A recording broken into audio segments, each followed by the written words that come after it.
ረጋጋለህ። በብዙ ጫናዎች ውስጥ ሆኖ ነው ጅማ አባጅፋር እየተጫወተ የሚገኘው። እነዛ ጫናዎች ተፈተዋል።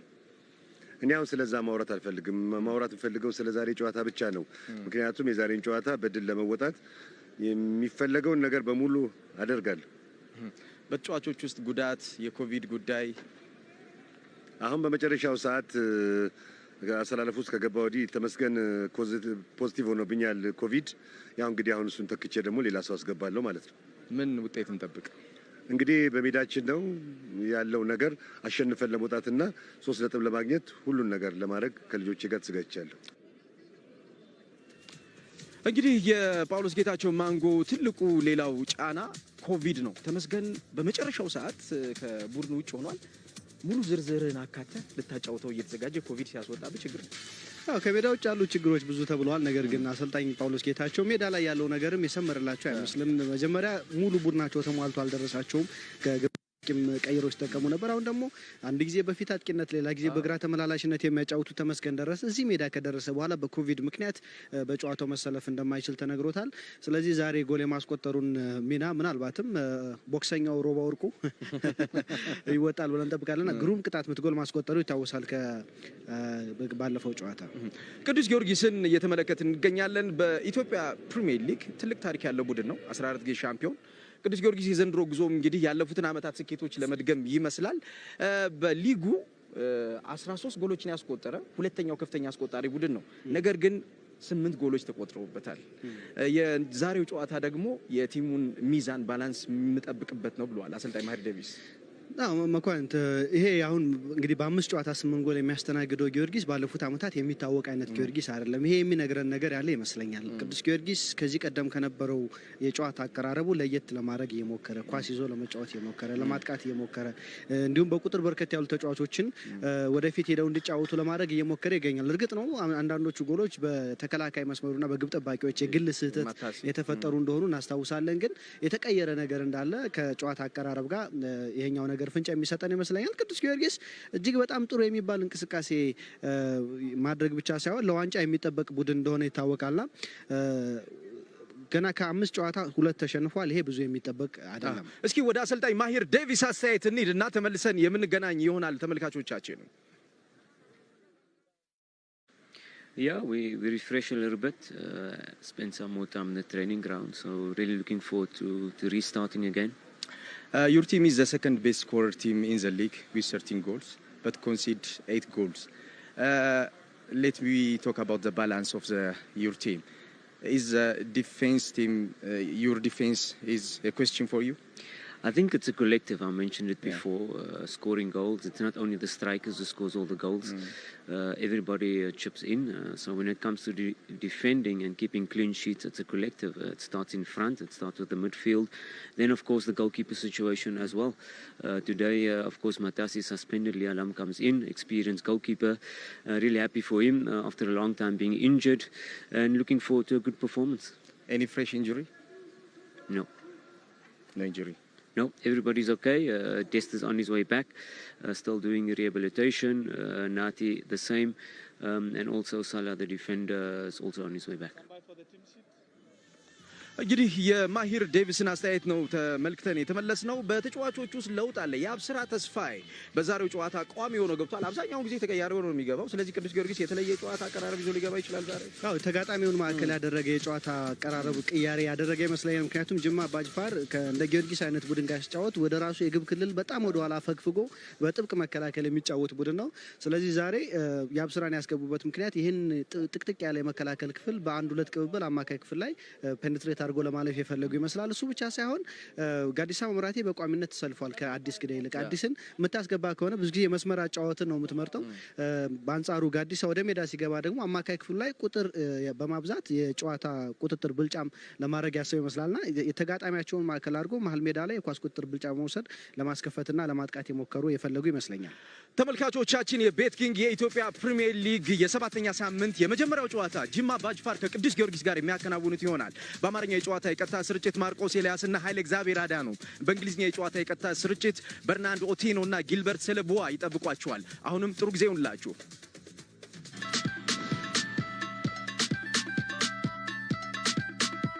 You You grew up watching the game. You probably played it. Now get closer to it than ever before. The BetKing Ethiopian Premier League is now on SuperSport on DSTV. Get a DSTV decoder and DSTV Betasib for 699 birr and stay connected to DSTV to get closer to the league you love. Go to your nearest DSTV service center or call our call center to get connected today. The BetKing Ethiopian Premier League on SuperSport on DSTV. It's good to have you join us on the World of Champions. In the true spirit of the game. Danger. What a marvel! Again! Across comes in, and the chance here. That's a good chance, good effort, and it is dramatic in the end. And it's a beautiful goal! So it's been a fantastic... It's Bolayapa Z on your World of Champions on DSTV. 2021, what do you wish for?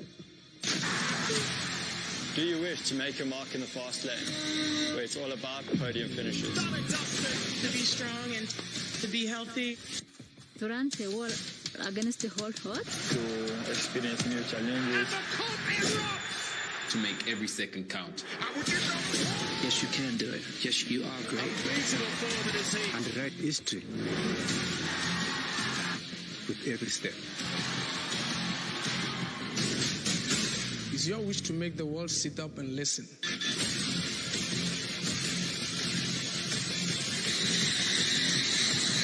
Sports can make your wishes come true.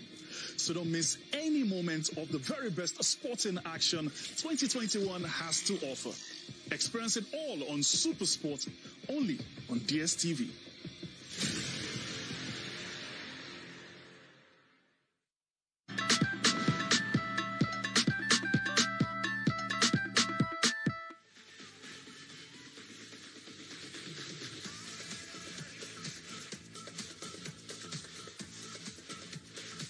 A very good morning to you after the Ethiopian Christmas. It's a resumption of the Ethiopian Premier League. The first game being played in Jimma, about 350 kilometers up in the hills. The Juril Mountains are the ones who will be providing the background for this. And yes, it's a little bit hazy when you come into Jimma. 17 degrees Celsius, the maximum temperatures.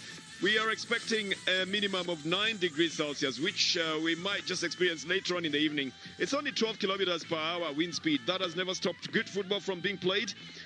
Yes, the excitement has been around in Jimma, expecting this match to be played here and bringing the Ethiopian Premier League to the home of Jimma Abba Jifar.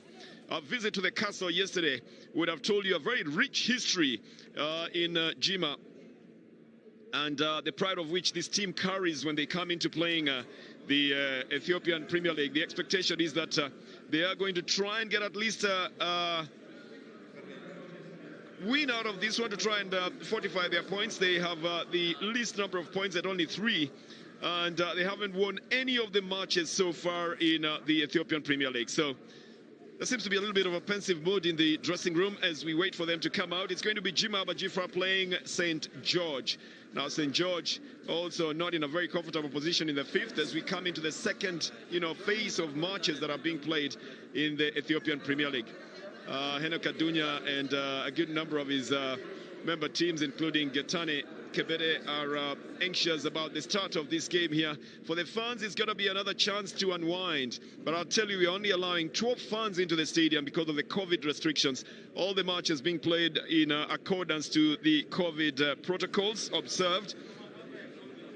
The captain of the side is getting very, very ready. You know what happens in the dressing room. There's a lot of psyching up to try and get ready for the match. And as soon as the time comes, then a little bit of the tension is released. Not for Patrick Batasi, though.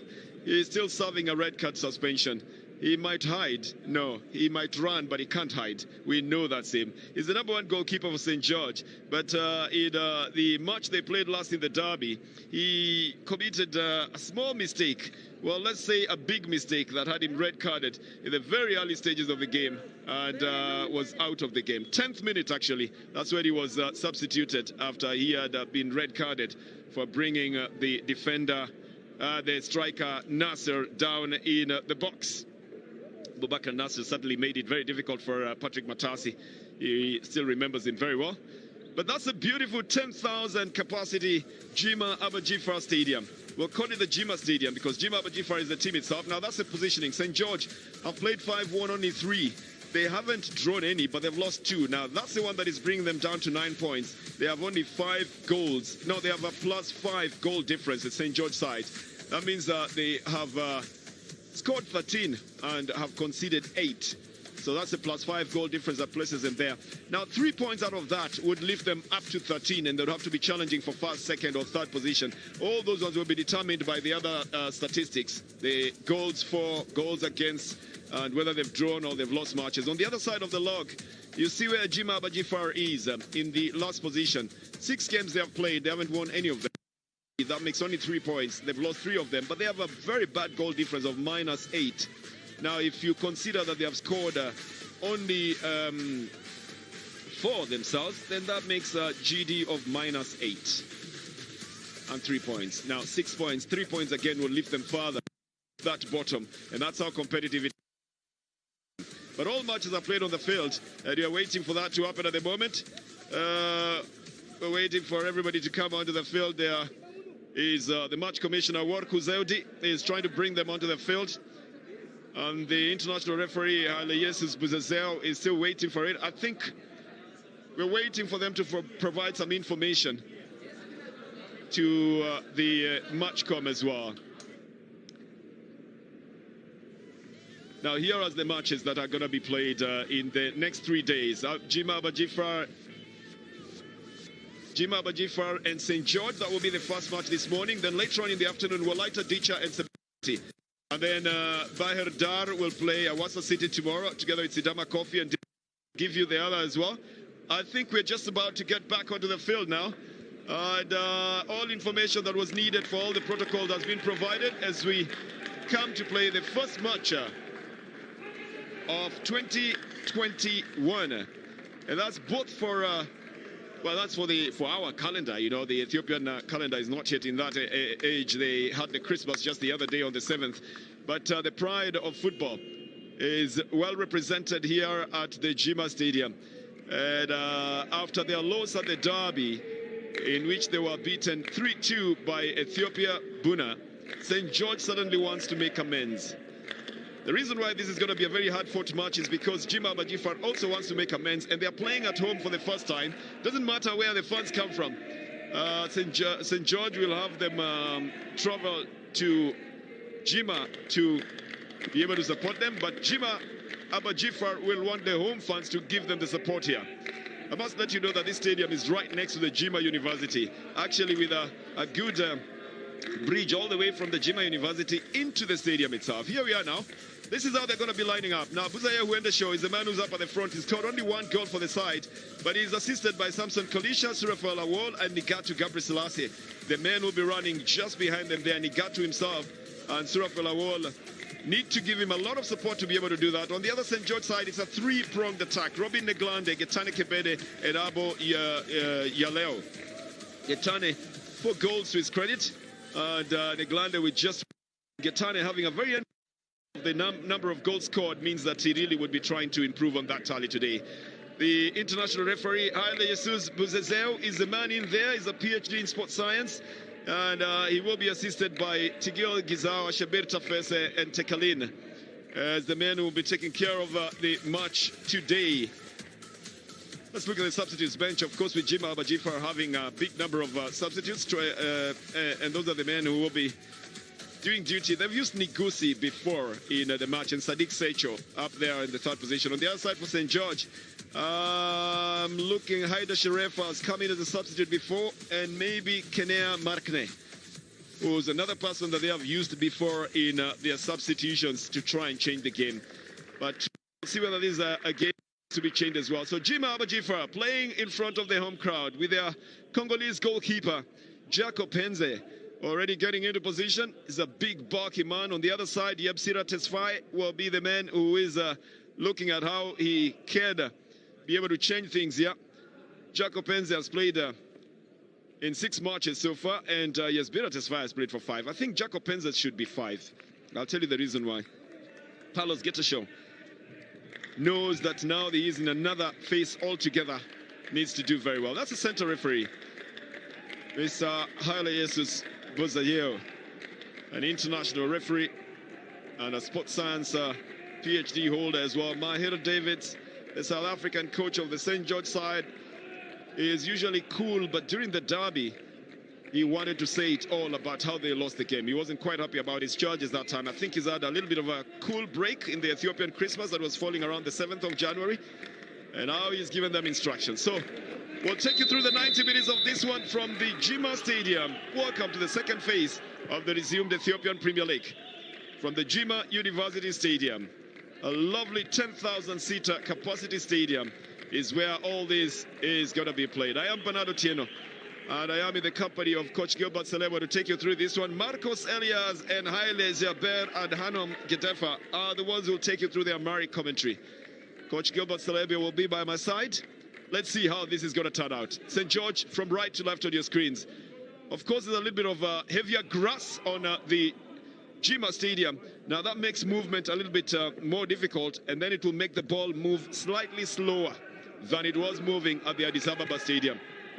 Whoever controls it first, then will be able to do a good thing. Now, Abel Yalo is already making inroads, taking the players right down to the side. Wadimagen Margos cuts him out and takes him off the field of play. Gilbert, let's look at the formations in these two teams. What are they playing? Well, on paper, Jimma Abadjifar is playing a 4-5-1 defensively when they lose possession of the ball, but when moving forward, they're playing a 4-3-3. For St. George, they're playing a 3-4-3, meaning that they have 4 players in the midfield and a 3-prone striking force that is led by none other than Getane Kebede. Now, there's going to be advantages and disadvantages in that. That means there are about 9 players in the midfield. So that means that Jimma want to possess the midfield. Enoch Adunya is out on the right side. That ball takes a little bit of an unnatural bounce out there. And that tells me there's going to be a lot of that going in that direction, which might hamper how Adunya performs on the right side. But usually when you have a crowded midfield, the players themselves suddenly start avoiding the midfield and start going on the sides. Well, I actually looked at the measurements of that field. They are a little bit wider. They're a little bit wider than what we saw in Addis. So you expect that there's a lot of ground that's going to be covered in this match. How many yards longer are they, Gilbert? Now we already are starting a geometry lesson here. We got the first foul of the game. 110 by 80. Yards, did you say? Yards, yes. Oh, Lord. Oh, here is a foul committed by Abel Yaleo. Oh, you do the mathematics. You know, it's supposed to be 1.5 for every yard. I'm not going there anymore. I moved on. Free kick to Jimma Abadjifar. And in as much as you don't have the bulk of fans in the stadium, it will be interesting to see how they play at home. Kadir Hiradin sending the ball off the field of play for a throw-in is one of the latest inclusions in the Jimma Abadjifar side out of the 2 changes that they've made with Buzayehu and Endeshi also coming in. So Sadiq Secho is on the bench, and we'll see. Temesgen Teresa as well is not in the team today. Mulwalem looking for the wing, finds Adunya, who chests it down, cuts it back, and gains some space as well. So obviously, chip towards the area. This is going to go out. Jacob Penze covers that distance very nicely. Gilbert, tell me something about the grass. The grass is thicker here. The ball will bounce less. It will not move as fast as well. The players themselves will not run as fast. But ball control will be much easier now. Yeah, it's more than 1.5 inch, and of course, inches again. Yes. Okay, go ahead. What is going to happen is that if you're not very fit, then you're going to be affected by the thickness of the grass. Absolutely, and therefore it will slow you down. Yeah, it will. It will also slow the ball down, so the power has to be right. But it will help with the control. Yes, because it will help with the control. The ball's not moving as fast here. Now, those are the dynamics you have to look at when you're playing, especially on a natural grass field.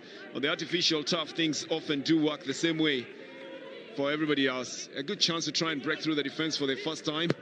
And a quick clearance by Ashale Utamene. It's going to go out of the field of play. Quick throw-in has been taken by Jimma Abadjifar. Trying to bring it back into the middle. I think something happened here that makes it a free kick that is going to be given to the St. George side. They're still smarting from the defeat they had at Ethiopia Coffee in the derby, which is the last match they played before we came to this second phase of matches in the Ethiopian Premier League. Yeah, that was a huge one, and after losing their top goalkeeper also in the first few minutes of the game. Oh yes, they really lost Patrick Matasi. Yes. That was in the 10th minute in which he was red carded. Yeah, it was, about that time. And it really affected the way they were, the plan that they had initially. Yes, they had to bring in Leam Birhanu as the goalkeeper. And even now, they have to bring in Bira Tesfaye. And even now they're using him. That's offside. Well, Sporter is going to be a free kick that will be given to the Jima Abajifar side. They haven't quite showed us what they want to play this game so far. Yeah, very early takeoff. It's still debatable. Actually, it's not an offside at all. I mean, you see the central defender is on the other side, but that's what the referee has called for. It's going to be a free kick that will be given to Jima Abajifar. They're already showing signs of what they intend to do up at the front. Adunya Enoch plays it back. Yeah, there's always that element of a quick raid coming in and probably pushing. Here is a shot! It's in the net! It's a goal! A lovely opportunistic shot. Oh, he's going to get a yellow card for that. But yes, he celebrates it. Roba Warku. He is a scorer before for the Jima Abajifar side. But the power with which he pumps this one into the net in the very first match that is being played in Jima, he has reason to celebrate. Oh, well, he takes advantage of that mistake by Adunya that sets the ball up at the center for him and whacks it past the goalkeeper, Bira Tesfaye. Well, that's what you do when you get the ball in that position, Gilbert. What a way, what a way. He times his shot to perfection and he puts a lot of power on it. Scores the second goal from a similar instant when he scored his first goal, and there was no chance for the goalkeeper. You just want to wonder where. Oh, look at the celebration, Gilbert. Okay, that's going to earn him trouble. A yellow card. I don't know if he survived it. He almost actually injures his own team player when he realizes, this thing has to be put back. He's lucky. Oh, well, from Jima University Stadium, it's Jima Abajifar 1 at St. George 0 in the 6th minute of the game. What a shot coming from Roba Warku. Well, we're going to give it our hands now because that is going to really annoy the St. George side, Gilbert. They lost the derby. They don't think they're going to be losing to a team that is bottom of the table at the moment. It will waken them up. That is not the way to start for St. George, who are expecting at least to move up the ladder. They have everything going for them financially and, administratively, and therefore everyone expected them to start on a high. But Jima, with no win in the last 6 games, it was not going to be easy for them. So I expected you to say that's the way to start for Jima Abajifar. So I'm going to take that side then. Yes, it's the way to start. That's the man. And he put it in with a mean intention. Roba Warku makes it 1-0 for Jima Abajifar. And now they have their tails up a bit. They're going to be happier. They have to string the right passes. The fans are now getting behind them. When you're a team that you're playing at the bottom, you suddenly have nothing to lose, Gilbert. And Maher Davids is a worried man now. Man, you have to change. I mean, if the tactics are not working the first few minutes, then he has to think of on how to be able to rejig his team. But it's still early hours. It's still early. You mean hours in the morning or hours in the game? In the game and in the morning also. It's mid-morning now. Down onto the left side. St. George will have to string the right passes. We know that they like to hold the ball a bit and then look for the right places. For Jima Abajifar, it was a question of a chance presenting itself, and they took the chance, and that's why they're leading. It's going to be a free kick in the middle of the field for Jima Abajifar. Playing at home has its advantages. Yeah, that's a very high boot, but originally there was another foul, so that's why it's been given to Jima. Trying to take it up to the front. They don't want to waste time with it. I think they're going to be looking for another chance as well. They need to. I mean, their morale is now up 100 times. It was at 50 because of the way they are placed in the log. But now they have hope that they can be able at least to go in and score a second goal and wrap this one up. Well, here is another chance.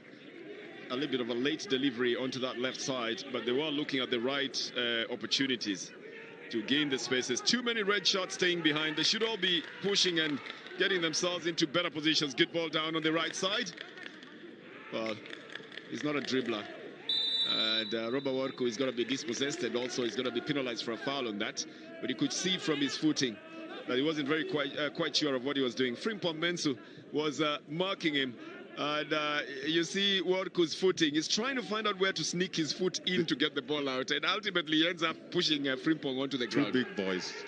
You're told when the elephants are fighting. Oh, Gilbert, you talked about boys. Say when the boys are fighting. Leave the animals out of this. We like to blame the animals.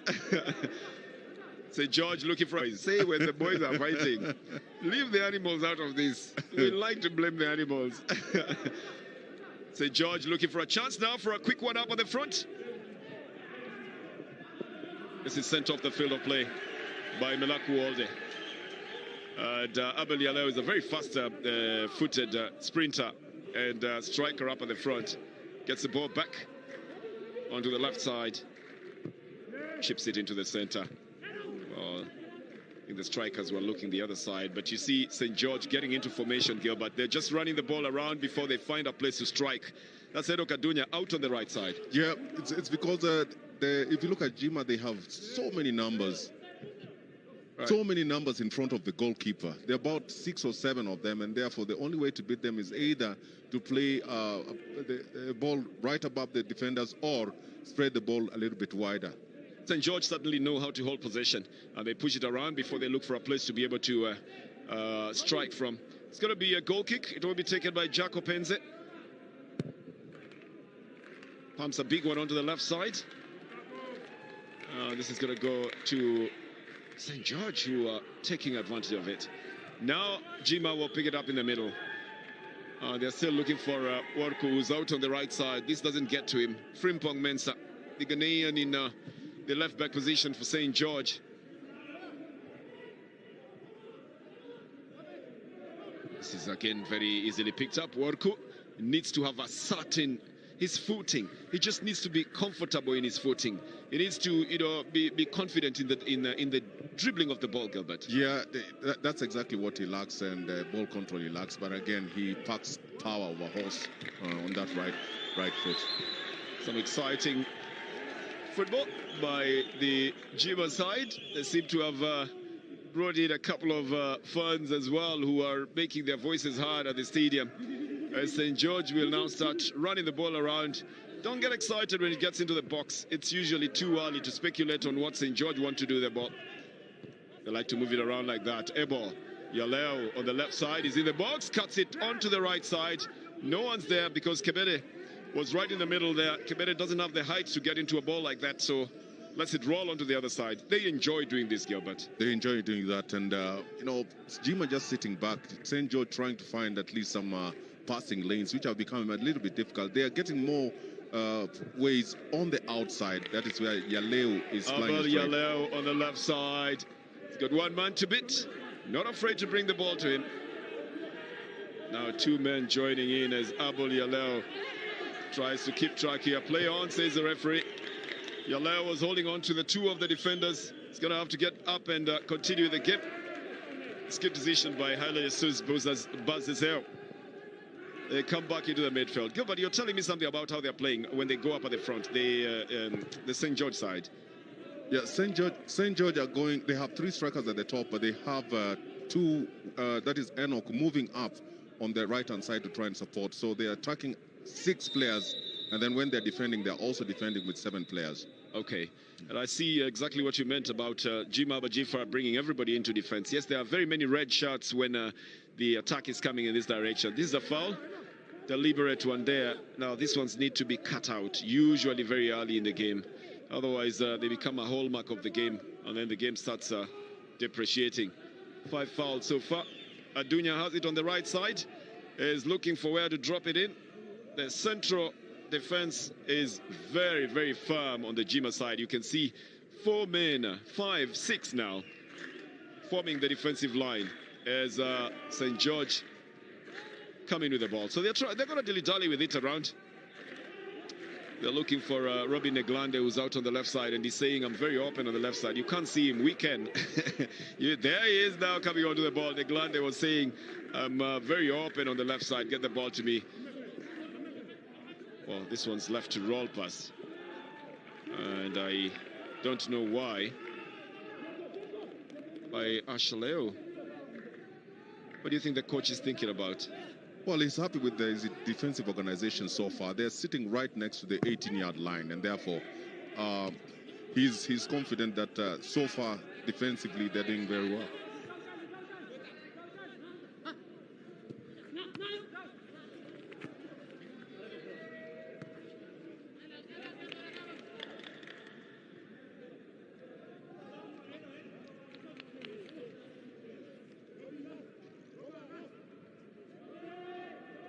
Well, bringing the ball again from the defense. Starting it in the midfield. Now looking for a chance to go through the middle. Again, the field is going to be one they have to contend with. Here is a cross. It's a very big one to Enoch Adunya with a volley that takes a side netting. Set himself up very well as well. That's the man who brought in the cross onto the left side, onto the right side rather. And then Enoch Adunya tries to go for it. Yep. It's a good Jacob Penzi had covered that area anyway. Yes, Jacob Penzi, that's a near post, and you don't want to place the ball right there. But again, the attack was very nice on the wider areas, and they're finding some inroads, especially on Odunya's side. Ball is out on the left side for Jima Abajifar. It's a good thing that they are pulling all the defenders onto one side and then finding space to attack from in the middle. Kept in play, but kept in for the opponents. That was going to happen. And some good dribbling skills here coming from Frimpong Mensah. Out to the right side. And then trying to get Getani Kebede. And this doesn't work out for this side. This side again, Adunya is trying to reciprocate what has happened with Robert Worku from that shot that went to the net, but this doesn't work out for him, does it? There's a big frame in that goal, and in the name of Jacob Penzi. I mean, you can't beat him at that distance. You can, but you have to be accurate first of all. You have to be accurate first. Yeah, that was not accurate at all. That goes way out of target. So you have to be accurate first of all before we can even discuss whether it's going to beat him or not. He's a big man, I mean, Jacob Penzi. But we know, and this is not a secret we're giving you, he's very slow when the balls are when the balls are low and on the ground. He's very slow. He can't get there. And now that's a secret that St. George probably would know by now. This is going to go off the field of play. It's going to be a throw-in. Gilbert, we've played 16 minutes. What's your technical summation of this? What's your technical assessment of how the game is being played so far? Well, I think Jima had a good start with that shot from Robert Worku, giving them the first goal. And, of course, the fans do know that. These are St. George fans. So that shot worried them a bit. They don't like the way the game has started. And I think defensively they're doing very well with numbers behind the ball when they lose possession. And St. George trying to knit the balls from one side to another. Yeah. Okay. St. George are trying to move, sway the defenders to try and find some space. They're building from the first, second, third. They're building systematically. Yeah. Adunya's chasing this one. He's going to get it back to the goalkeeper. Leam Birhanu is the man who was taking over the goalkeeping from Patrick Batasi, because Batasi is still serving the suspension that he got in the Ethiopian derby, the Shegar derby, in which St. George lost. Worku is still worrying me about his footing when he's on the ball, although he's already scored from a brilliant shot. Here comes a cross headed out by the second time by the defense here for St. George, trying to get it out.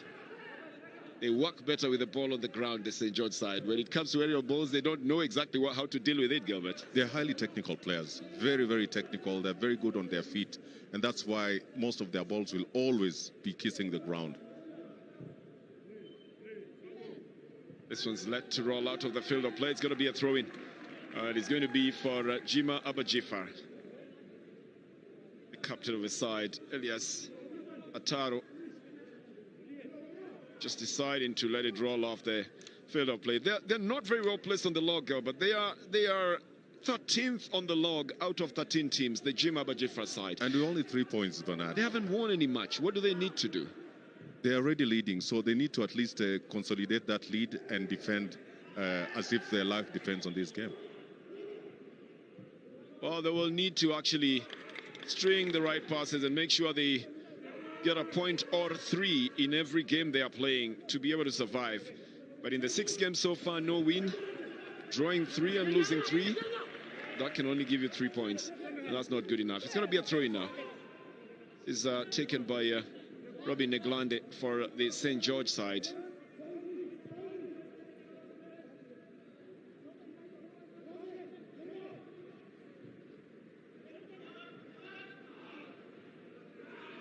This is a tackle that is deemed to be foul, and it's going to be given out as a free kick.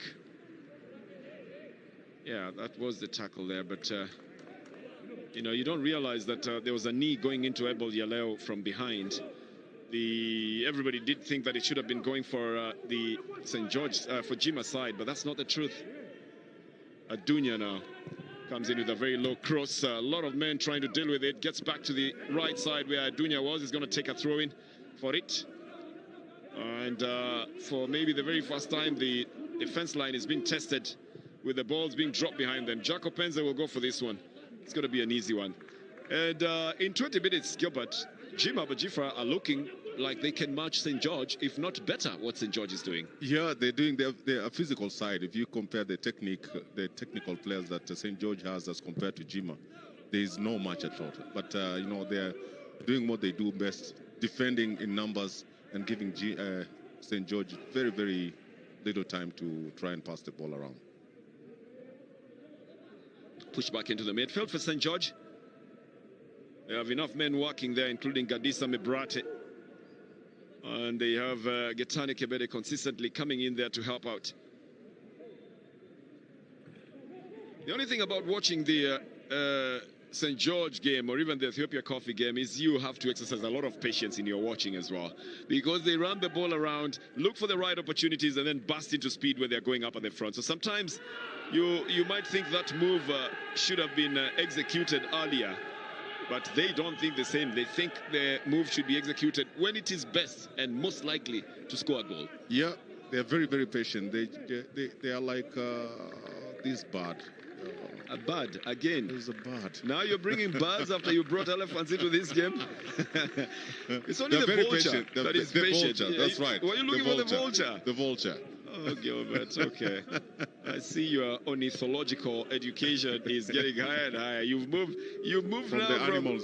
No, first you moved from the eagle and the hawk.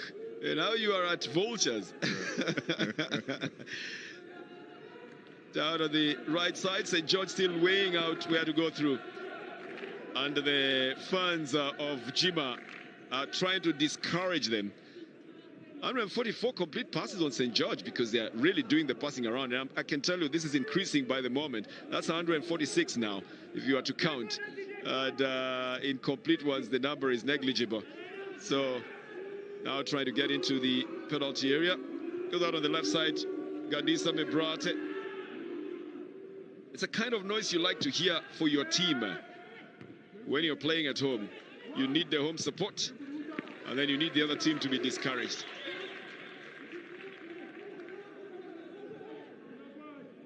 Back into the midfield with possession still remaining with St. George. They're not in a hurry. Well, but I expected, even with that kind of possession, I would love to see St. George players from the front, you know, trying to run rings around and not just staying in one position. That's the only way they can be able to unlock that very organized Jima defense line. Yeah, the other thing is that when they take the ball around for so long, there's high likelihood of the attention span. You know, the attention just getting away. There's a high likelihood of the defenders, you know, going to sleep a bit there because they just lose concentration for one moment. And you've seen it just now when the player was trying to get Surafel Awol was trying to get the ball away, and suddenly he was in the air on his own doing nothing. That same Surafel. You see the concentration is not there, even in the ball control. Yeah. As St. George do the same thing again. Try to get them to stay so comfortable in defense that they don't do anything when the ball comes. Neglande It's a return ball. Then plays it again back to Yesbirat Tesfaye. It ends up with the goalkeeper. So the end of it does not justify the means with which it has gotten there. Yes, it's normally very difficult, Bernard, when a team is sitting right at the edge of the 80-yard box. Therefore, any through pass that you give definitely goes to the goalkeeper. All right. So what do they need to do? Strike from outside? They need to place the ball to the outside. I think the crosses would be much better than trying to penetrate through the central defense. Well, that is why Enoch Adunya then was doing well on that right side. They try to get the ball to him. Arrives slightly late here. The ball's tucked out of the field of play by Elias Ataro. It's going to be a throw-in. It is going to be for the St. George side. Bring it right into the midfield to start the build-up. Again, the same tact of Jima, sitting back to absorb the pressure. They've left only Worku up at the front in case of any quick attack. This comes to Neglande. Gadisa Mebrate. And manages to bring it back to the center. I almost get the feeling that there's going to be a rushed attempt to try and get the ball through to anyone there, or a rushed attempt to try and get a shot in after dilly-dallying for too long. Jaco Penza says, look, I'm fine over here. Yeah, he's very settled. I mean, so long as he's 6, in fact, not the back 4, it is 6 defenders right ahead of him doing the right work. Any loose balls will always go to him. And he picks them up very easily. An attempt to get Worku again up running. Leam Birhanu quick on his feet here. St. George will have the statistics of possession going to them in a massive way, even the passes. But I tell you, sometimes football is very cruel. Here is another chance at a shot. And a handball. This was coming from Buzayehu and the show. Now, Buzayehu and Worku know that they should try from outside first. That is the reason why they're trying to get some fouls around the area. That distance, yeah. And both of them have got a lot of power on that right foot. Yeah, the ball changes direction there as it is touched by Mintesinot Adane. He had already blocked it with his foot, and then it bounces off and goes to his hands. Now, you should know that you don't turn your back on the ball, because otherwise then it's going to go in another direction, which you won't see. Should be facing the ball, but he was trying to run in that direction as well. So it's going to be a free kick, and this is to the Jima Abajifar side. Leam Birhanu has organized his defenses. And now we'll get a chance to see who's going to be taking the shot. There's 4 men and all look like they pack the power. Not well executed. Muluk and Tariq, who should have left it to the men who've got the power. This needed power. If it busts through the defenses, it will probably bust through the goalkeeper as well. It will be on target. It reminds me of one player who would hit onto that defense first. And the next time he gets a free kick and around that area, no one wants to stand on the wall. Who's that?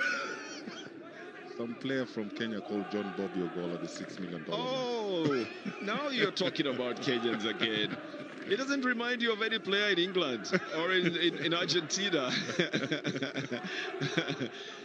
The truth is, if it busts through the defenses, it will most likely be on target, and you'll stand a better chance. This one's picked up by Leam Birhanu.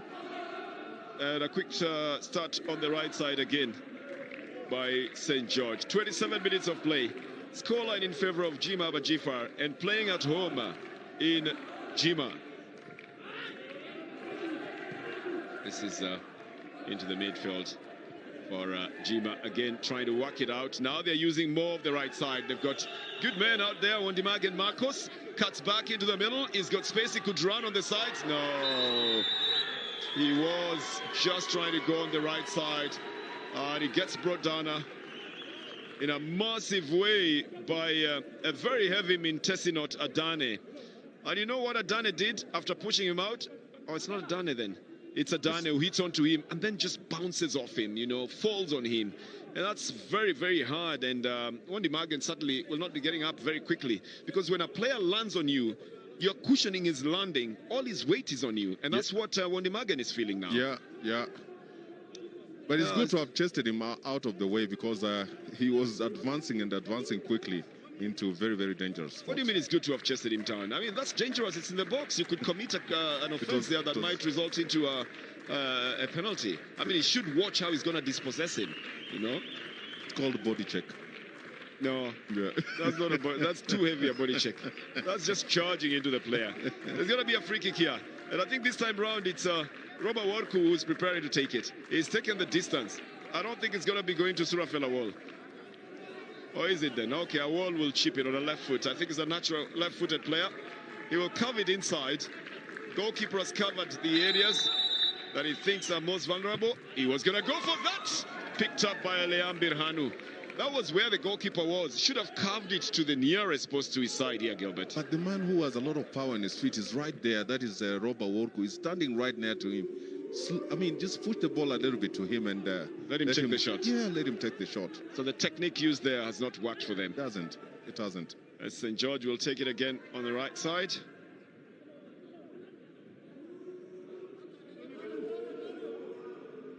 They've got the numbers up at the front. And they're doing the same thing they do every time, working their way forward. Good little turn by Yesbira Tesfaye. And then Adunya is one who brings in the cross. Little touch on the head sends the ball out of the field of play with Getane Kebede. Very close there, looking for a chance to just put the head onto it. It didn't look dangerous until it's headed out. Then you know how dangerous it is. And that's why I'm telling you that they will definitely get advances from the right or the left-hand side of the wider areas. It's a corner now. Yeah. Gadisa Mebrate to bring it in. Enough men trying to go for it. They're appealing for a handball. We haven't seen it very clearly. This is Getane. And a quick interception coming from the man who is working so hard in that defense. Elias Ataru is the one who clears it out of there. I don't know whether there was any handball here that they were actually referring to. Yep, there was two times, including from the captain. And the question is whether there was an intention to handle the ball. There was no intention. The ball changed direction, of course, and whether the hand was in a natural position. It was. It was. Okay, you are the VAR. Gilbert has decided, and I think the referee played on as well. You and me have a chance to see it again. Remember that. The referee doesn't have a chance to see it twice, unless it goes to the VAR, in which case we don't have the VAR here. So if he didn't say it happened, then it didn't happen. Going to be coming from the right side again, the St. George side. The only thing that worries me about St. George is how vulnerable they look when they find a physical side that is staying back in defense. They suddenly don't know what to do with a defense that stays on.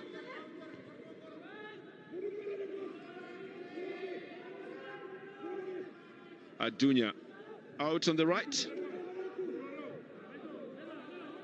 And Arisa, I mean, they'll come to start it again on the left side.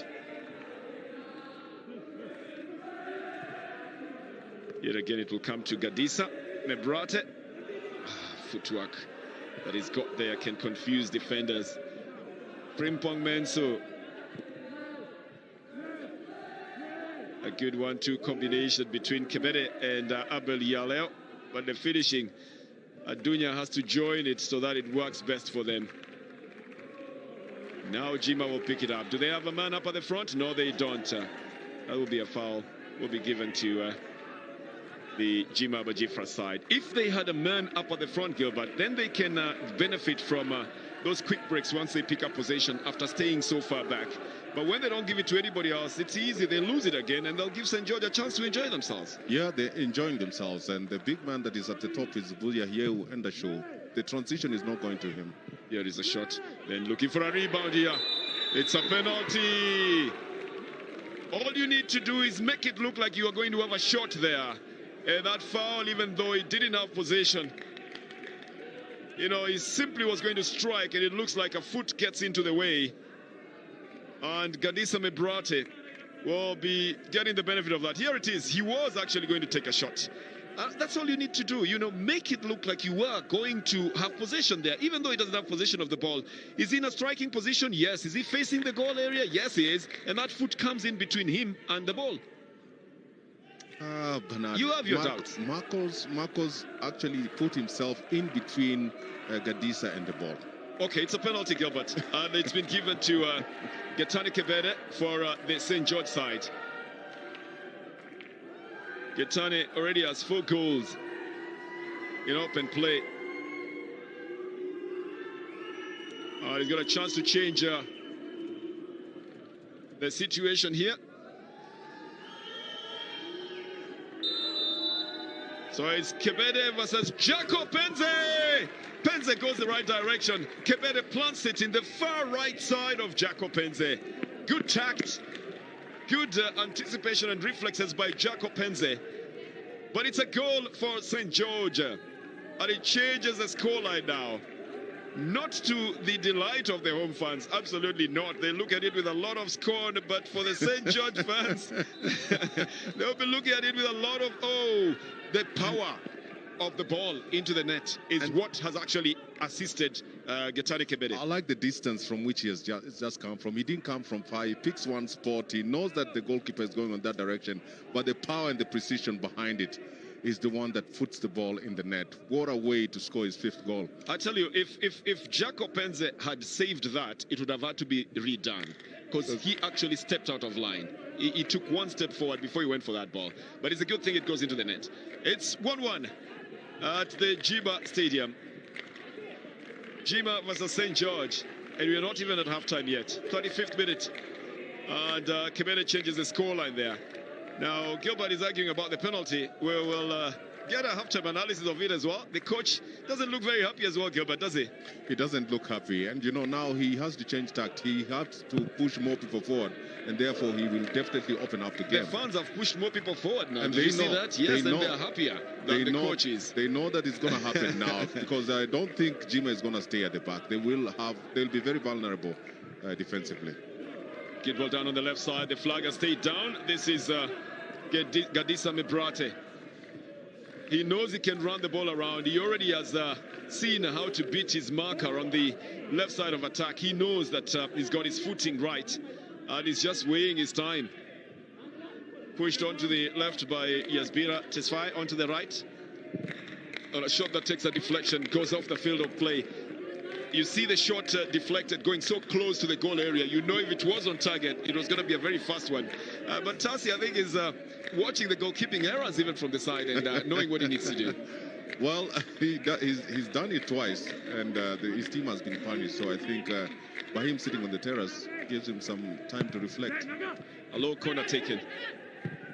Big clearance. No one up at the front for the Jima Bajifar side. They're parking the bus.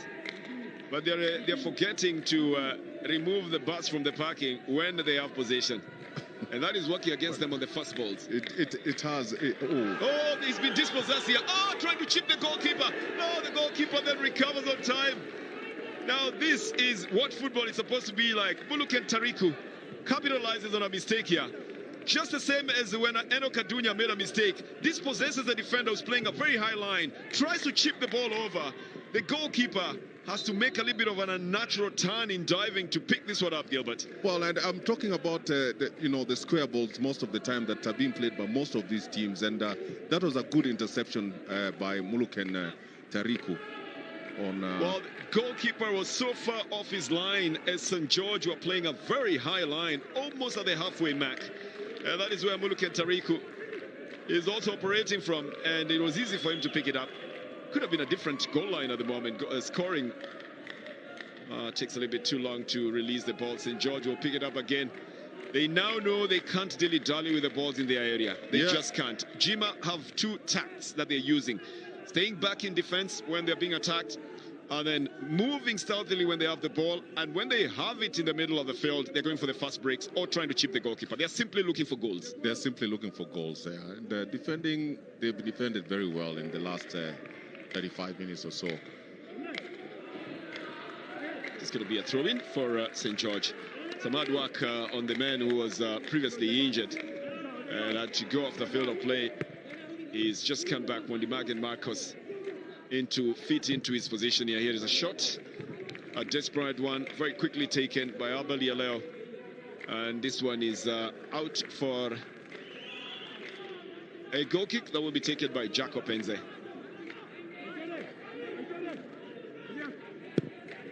Oh, Jaco Penza certainly went in the right direction, but the power on Kebede's shot. Jima Abajifra need to get back into the game. They were leading it. Interestingly, now they are chasing. I mean, they're coming out of their defensive area, Gilbert, to play up at the front. Tells you two things. They want to lead the game, and when they're leading the game, they want to sit back and defend their lead. Which is, it's good to defend that it's too early to defend the lead, and it's too early to defend that goal. I think they need to push a little bit more, because this game is not far from over. Well, Kebede's goal opens up the game a little bit now. Two defenders going for it. Worku is the man who will get to it.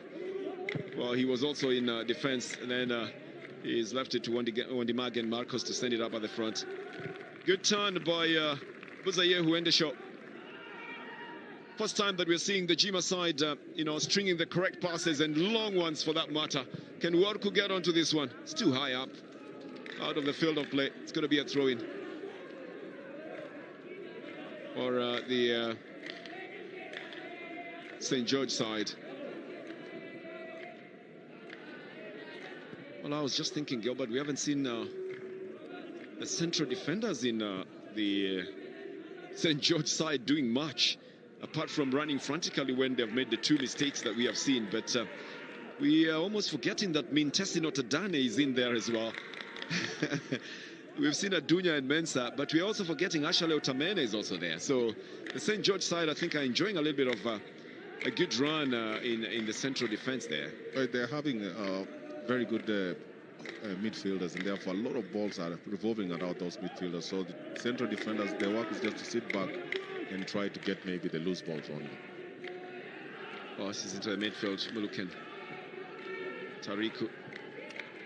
And then they decide to cool the tempo down a bit. We've been told that the Jima Abajifra team is very difficult to beat here at home.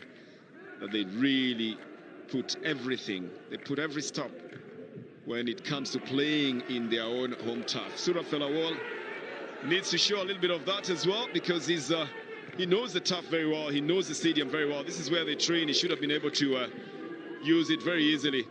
But for St. George, it's all a question of business. And the business they have at the moment is to try and take 3 points out of this one. They're already challenging for 1 point with just about 4 minutes in regular time remaining in the first half. This one punches through. Kebede chasing it, doesn't stop it. The power on it sends it off the field of play. This is going to be a goal kick for the Jima side. 2 goals that we have seen in this game. The very first one picked up very nicely by Robert Worku, and what a thwacking he gives that ball, way out of reach of Liam Birhanu. The celebration was over, and then Getane Kebede with a penalty, with Jaco Penza going in the right direction, but the power on that just putting the ball into the net. It's 1-1 with 42 minutes of the game played. Gilbert, we got just about 3 minutes. Is there anything that needs to be changed about this time to see if anybody can get a goal in this stage? Well, I think the Jima side should use their physique more. You know, they are a running team, and therefore they need to at least give more passes up front, where they have some big players. They have Worku and they have Bezayehu and Asho, and have their midfielders push forward to help. For St. George, I think when they're getting into the Jima half, they need to be a little bit more faster with their passes, because their passes are legible and there are a lot of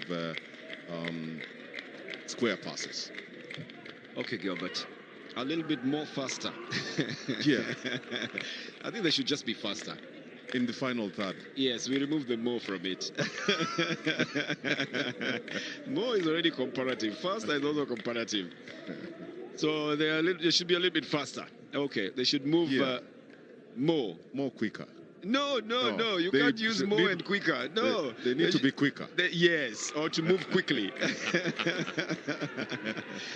Here is Kebede. And he also needs to move faster in that area. Getting a little bit slippery, which is what we feared earlier on, but that's not an excuse, because they've already managed to score a goal from that as well. So they have to master the field. It's just that the grass is thicker at Jima here than it was at the Addis Ababa Stadium. Like we said, it makes the players a little bit slower And that's why Jima, having played here, have taken advantage of the slow passing in defense to score the goal that they have scored. Yeah, you're right, Bernard. That was one moment of a genius, and with the power that Robert Worku has in his feet, there was no way that goalkeeper Lerem Birhanu was going to get his hands on that ball. It's the same track that Bulu Kentariku almost used as well, robbing the defenders of... it was actually Utamene who was robbed of that ball, and he almost planted it in the net as well. So Jima Abajifar team, knowing the stadium well, can move faster than the St. George side. But I think in the minutes that we have played, St. George have mastered the field as well. It's going to be a clearance, and it's going to be a throw-in. Good clearance coming off from the defender, Wondimag and Marcus. I don't see anything wrong with that. Wondimag went for the ball, found Frimpong Mensah in it as well. It's going to be another throw-in here that will be given to the Jima Abajifar side. I don't think we're going to have much time of a stoppage in this first half, Gilbert. What do you make of it so far? Well, I think both teams just need to go and reorganize, especially by moving. What they need to do offensively, because in terms of defense, they've done well on both sides, and it's just a question of who masters this pitch faster and who must move the ball faster than the other. For the fans, it will be a question of whether the second half will bring good tidings for them. That's the board saying 1 minute of added time, so we'll play to the 46th. St. George still have possession. And Jima deciding to chase. I think the coach changing tact a bit, trying to get them to go for position. That opens up a little bit of the defense. Good ball to Kebede on the left side. He's going to go for a shot. Jaco Penze blocks it, and an ultimate clearance sends it out for a throw-in. I think Jaco Penze is covering very well for all the areas that he needs to. That's why he stops them from getting in on this left side, Gilbert. And he puts it, in fact, Kebede was in a very, very difficult position. He couldn't have scored from there, and he went on the right foot. That was a very difficult angle. And actually, Jaco Penze was just going to get it, but the defender put his foot in it, so the defender is the one who stopped it. Surafel Awol, but just sends it to Adunya. St. George will start it again from the back.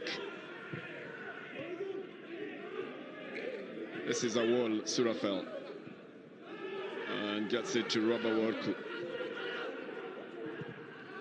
They're trying to build it and to find spaces to move in. This is the whistle for halftime. A very well contested half in which Jima Abajifar took the lead in this game in the 6th minute with a very hot strike that came from Robert Worku. And a game in which he has been at his fire, has been tested just twice. And in both times, he lived up to the expectation. So Paulos Gedesho will know what to do at halftime. That he needs to tell them whether to come out and chase or whether they should stay back and defend. From the Jima Stadium at halftime, Jima Abajifar 1, St. George 1. We'll be back with the second half.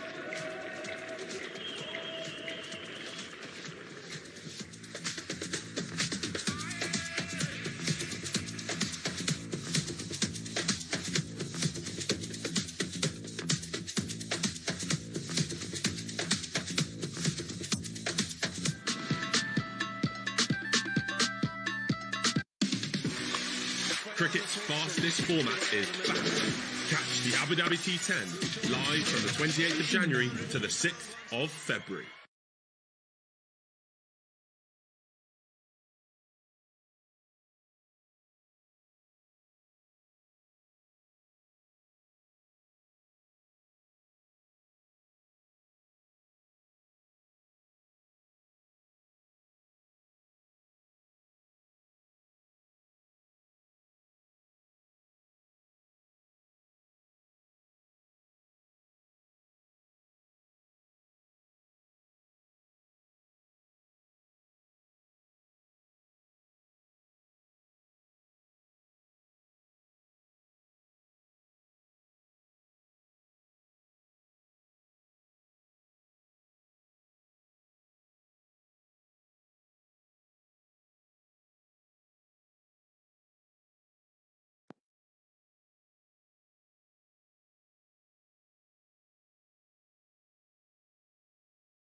On the world of champions. In the true spirit of the game. Danger. What a cross comes in, and the chance here. That's a good chance, good effort, and it is dramatic in the end. And it's a beautiful goal!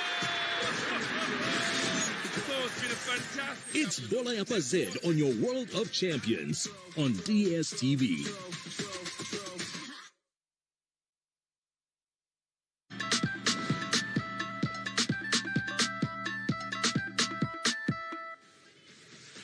የቤት ኪንግ የኢትዮጵያ ፕሪሚየር ሊግ የሰባት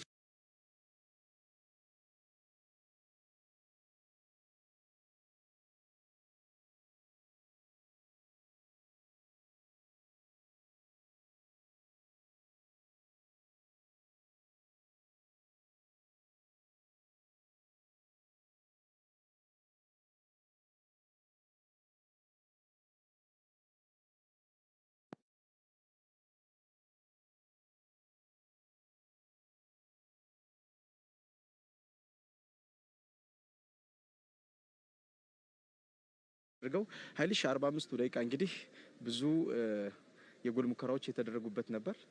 ሂደቱ በፍጥነትም እንዲሁም ደግሞ ጨዋታውን ለማጥናትም በቀዝቀዝ ባለ እንቅስቃሴ ውስጥም የተመለከትነው ነበር።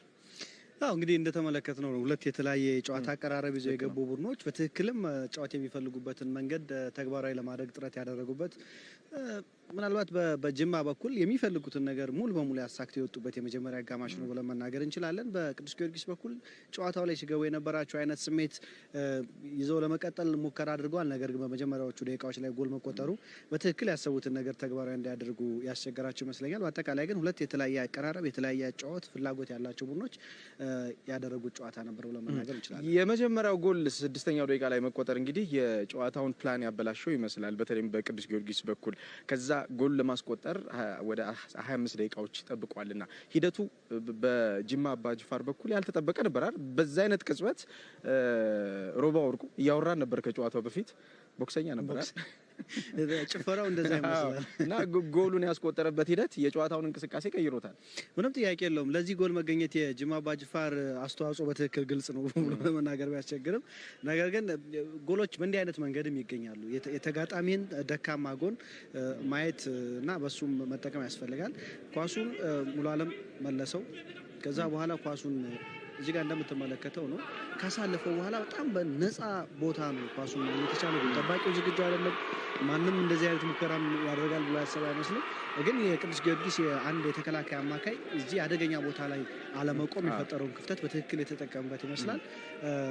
በጣም በውድድር ዓመቱ ከተመለከትናቸው ምርጥ ግቦች መካከል አንዱ ነው ብለን መናገር እንችላለን። ጅማ በጣም በእንዲህ አይነት ማራኪ ጎል ተቀብላለች። ሮባ ብዙ ሙከራዎችን ሲያደርግ ነበር በጅማ ያለፉት ጨዋታዎች ውስጥና ይሄ ጎሉ ከጥረቶች የመጣ ነው ማለት እንችላለን። አብዛኛውን ጊዜ ከ16 ከ50 ውጭ የሚሞከሩ ሙከራዎች በኢትዮጵያ ፕሪሚየር ሊግ ውስጥ ጎል ሲቆጠር አንመለከትባቸውም እና ሴሌብሬሽኑ ከዛ የመጣ ይመስል ሻሙላ ነው ይሄ ነገር አይ ቲንክ የማርሻል አርት ሰው ነውና ከጨዋታ በፊት አንድ ቀን ማውራት በደንብ ሳይኖርብን አይቀርም።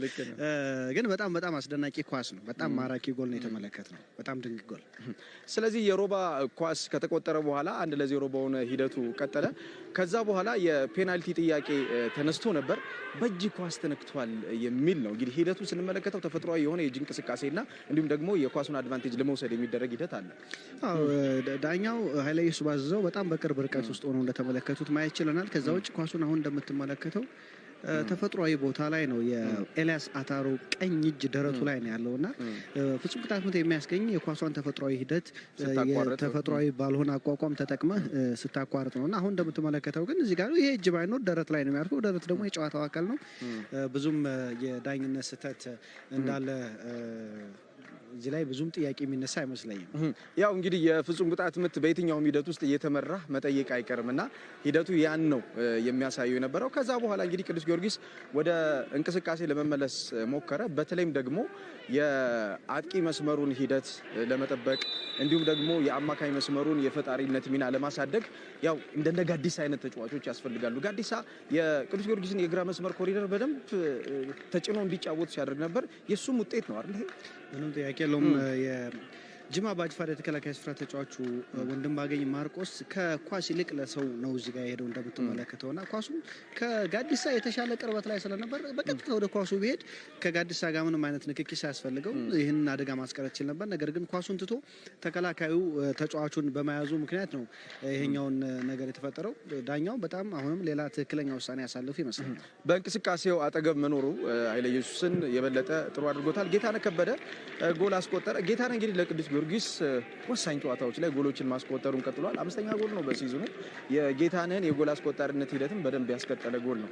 አዎ መረጋጋቱ ከዚህ አቋቋሙ ትንሽ ደርሶበት ነበር አይደል? ኳሱ እንትን ነው ኳሱን አይቶታል በትክክል። ነገር ግን ኳሱን ቢያድነው ፍጹም ቅጣት ምቱ እንደገና ነው የሚመታው። ምክንያቱም ጌታነህ ከመምታቱ በፊት በሁለቱም እግሩ ከመስመር ስለለቀቀ ያው እንግዲህ ለሙከራ ማርክ አንሰጥም።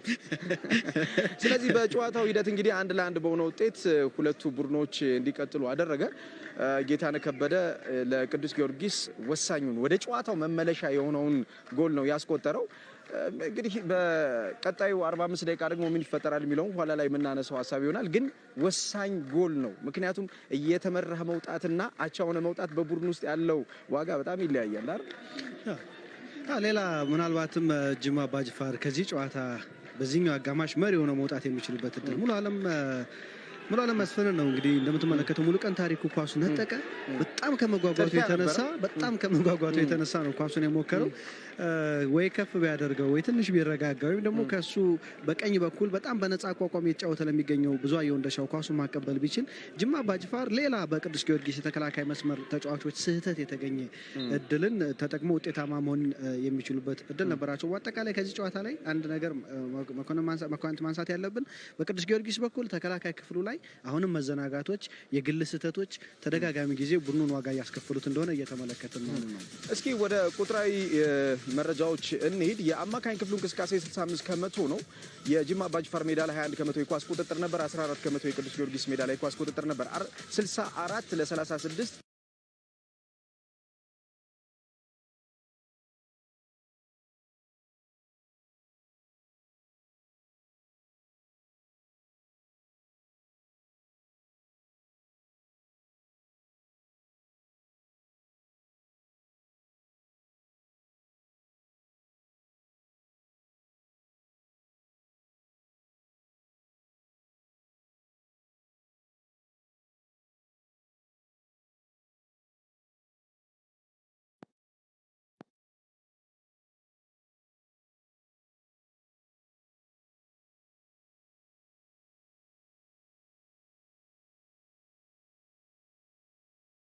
አክሽን ኤሪያውን አይቶ ከሆነ 14 በመቶ ብቻ ነው በቅዱስ ጊዮርጊስ የመጫወቻ ሜዳ ላይ የነበረው። ከዛ ውጭ ያለው 86 በመቶ የሚሆነው አማካይ ክፍሉና በጅማ አባጅፋር በኩል ነው ያለው። ግን አንድ ትልቅ መረሳት የሌለበት ጉዳይ አለ። የኳስ ቁጥጥር የበላይነት ቅዱስ ጊዮርጊስ ወስዷል። አዎ ኳስ በደንብ ብልጫ ወስዷል፣ ምንም ጥያቄ የለውም። ግን ብልጫዎቹን አስተውላቸው ከሆነ በጣም በጎንዮሽ ኳስ ወደ ኋላ የሚመለስና ዳያጎናል ፓሶች ናቸውና ጌታነህን የሚያገኙ እንዲሁም ደግሞ ጥቅጥቅ ያለውን የጅማ አባጅፋርን የተከላካይ የሚያስከፍቱ ፔኔትሬሽን ደግሞ የፊት እንቅስቃሴ ምንም ጥያቄ የለውም እና ወደፊት መሄድ አይታይም በጅማ በቅዱስ ጊዮርጊስ በኩልና ይህን ቁጥጥር ወደ ጨዋታ ቁጥጥር የበላይነት ለመውሰድ በሁለተኛው አጋማሽ አማካይ ክፍል ያሉ ተጫዋቾች በተለይ ተጫዋቾችን በመቀነስ ረገድ ወደፊት የሚገኙ ተጫዋቾችን በማግኘት ረገድ ፓሳቸውን ፎርዋርድ ማድረግ በጣም አስፈላጊ ይመስለኛል። የቤት ኪንግ የኢትዮጵያ ፕሪሚየር ሊግ የሁለተኛው ግማሽ ጨዋታ እንግዲህ በቅዱስ ጊዮርጊስና በጅማ አባጅፋር መካከል ከደቂቃዎች በኋላ ወደ እናንተ የሚደርስ ይሆናል። የአማርኛ የጨዋታ የቀጥታ ስርጭት ማርቆስ ኤልያስና ኃይለ እግዚአብሔር አዳኖም እንዲሁም ደግሞ ጊልበርት ሰለቦዋና በርናንዶ ቴኖ በእንግሊዝኛ የጨዋታ የቀጥታ ስርጭት ይጠብቋችኋል። አሁንም ጥሩ ጊዜ ይሁንላችሁ ተመልካቾቻችን።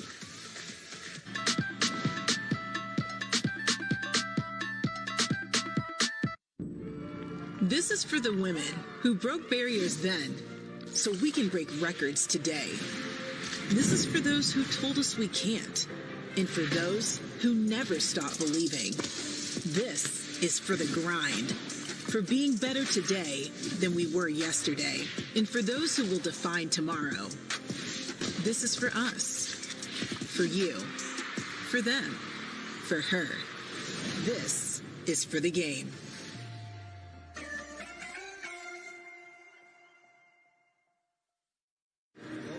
Get all the facts and stats with our comprehensive look at the weekend's upcoming action, with insights into the biggest fixtures in the Premier League Preview Show. Missed the live game or want to watch it again? Catch all the weekend's drama with highlights, post-match reactions and in-depth analysis from our team of experts in the Premier League Review Show. And go beyond the football pitch for a deeper understanding of the game, including interviews with legends past and present in the Premier League World Show. Every week on your World of Champions, Supersport. Proudly brought to you by Guinness, made of more, and Glow Unlimited. Step up for the jump and dive into the variety of the weekend's best sporting moments on your World of Champions as we cross the line first to bring you all the drama from around the world. Big fire there! That was horrendous as the car went into the barrier. Every angle, every second, we've got you covered. Oh, what a shot! That is a scandal. Wicked shot. Take the gap, make the dive, and go for gold. What a performance! Oh, yeah! Oh, Superman, we have a world record! Every Monday night at 7 with What a Weekend. Only on Supersport, your World of Champions. Yeah, sitting there.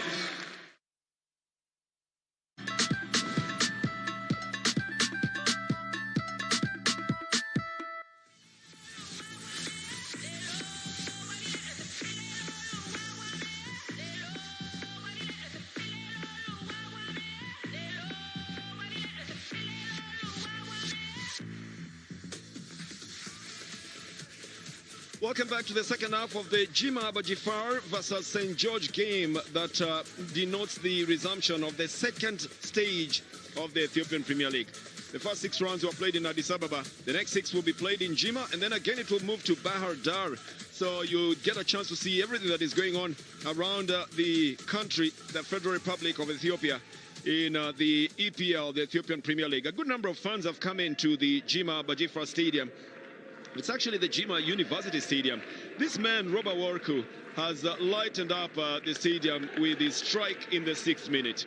And that, from a home team, has made the fans very happy. Simply controlled the ball, walked it past the goalkeeper, and Leon Birhanu could not stop that at all. And I think that would probably put paid to the criticism that has been going towards Patrick Matasi as well. I'm sure he would have stopped that one.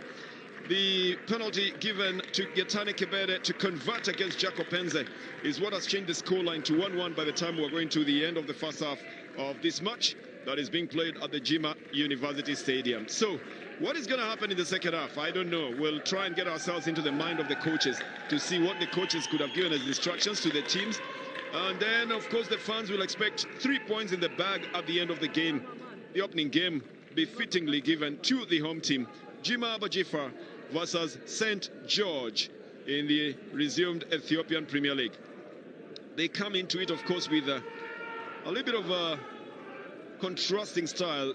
Jima in the bottom and St. George in the 5th position. Gilbert, what do you think they've said at halftime that might just change this game before they even started? Well, I think for Jima, they've been playing a very strange formation when they're defending 6-3-1, a very, very strange formation. And for St. George, they are playing a 3-4-3 formation. They've really not been able to penetrate properly into Jima Abajifar style.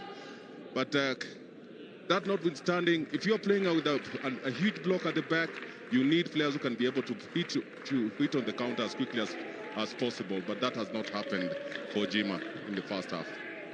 Well, they made a change at halftime. Robin Neglande has already gone off the field of play. I think that's a technical change that they have made on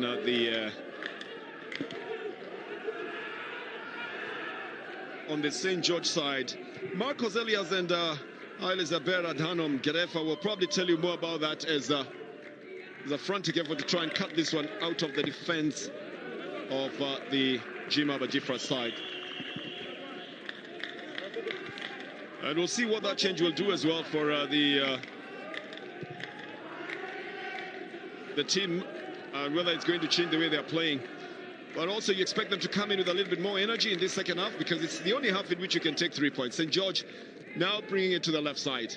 And they're approaching it the same way, although looking for a good change on the right side, which is a little bit too high for Enoch Adunya. Is there a need to change the play the way they're doing it on the St. George side, Gilbert? I think what they've done is that they've pulled out an offensive player, Robin Eglande, and brought in a central striker. So I think they're going to change their formation. They will play with Getane Kebede at the top and Saladin Said at the top. So they've actually changed formation maybe from a 1-3-4-3 to a 4-4-2 formation. Okay, Gilbert, just omit the one and go to the formation. These formations are really sometimes a little bit just, confusing. Otherwise, I think it just depends on what the other team is playing and you have to adapt to it. You could give numbers to these formations, honestly. You could give any number to it depending on how you want to play. You got a player on the ground for Jima Abajifar. St. George will get the benefit of getting the ball back. And this man, Robert Worku, is looking a little bit frail even for playing in the 90 minutes. Although he's walking himself out majestically, Gilbert, it doesn't look to me like he can finish the 90 minutes. I think he's already actually being he's being substituted with Secho. And we asked the question before, why did they bench Sadiq Secho? And we were looking for the change. It happened to be Robert Worku. He has done his duty. It's the second goal that he was scoring for the Jima Abajifar side, but now he's been rested. And Sadiq Secho comes in his place. So probably that's the right person to play up at the front, Gilbert. He's more offensive and he's got very good technique. He's very, very fast. And I think with the Robert Worku, who had two things to do, to defend and go at the top at the same time, has really tired himself out. And they brought in Sadiq at least to revamp that striking force. Well, this was a good chance for St. George, but then the shot is just a little bit wide, trying to get Jaco Penze, who was already looking like he was offline. Good turn here and a good ball control as well, coming from the captain of the side. Long boot on the right side. A 2-on-3 situation. Frimpong Mensu goes on to it. Ultimately, it's picked up by Gadisa Mebrate with a quick run up at the front. And he almost looks like he's giving himself a through pass. Good clearance. And, that stop shot, that race that was going down on that right side. Wani Magen works hard for that. But St. George have aced the pace here. Getane Kebede brings it back onto the left side. Looking for another chance to try and bring in the cross. Getane Tanza surprises Jaco Penze. But Jaco Penze equally surprises with very quick footing to send this one off the field of play. That's good reflexes coming from the goalkeeper. But that's good reflexes from the striker as well. Simply turns on the right foot. Jaco Penze, he's helped a little bit by the post, Gilbert. That's a mark of a striker. He controls the ball with his left and with his power on the right foot. Tries to play the near post. Getane Kebede shows you why he's one of the most interesting strikers in the region. Well, I think we're going to have some open play now in the second half.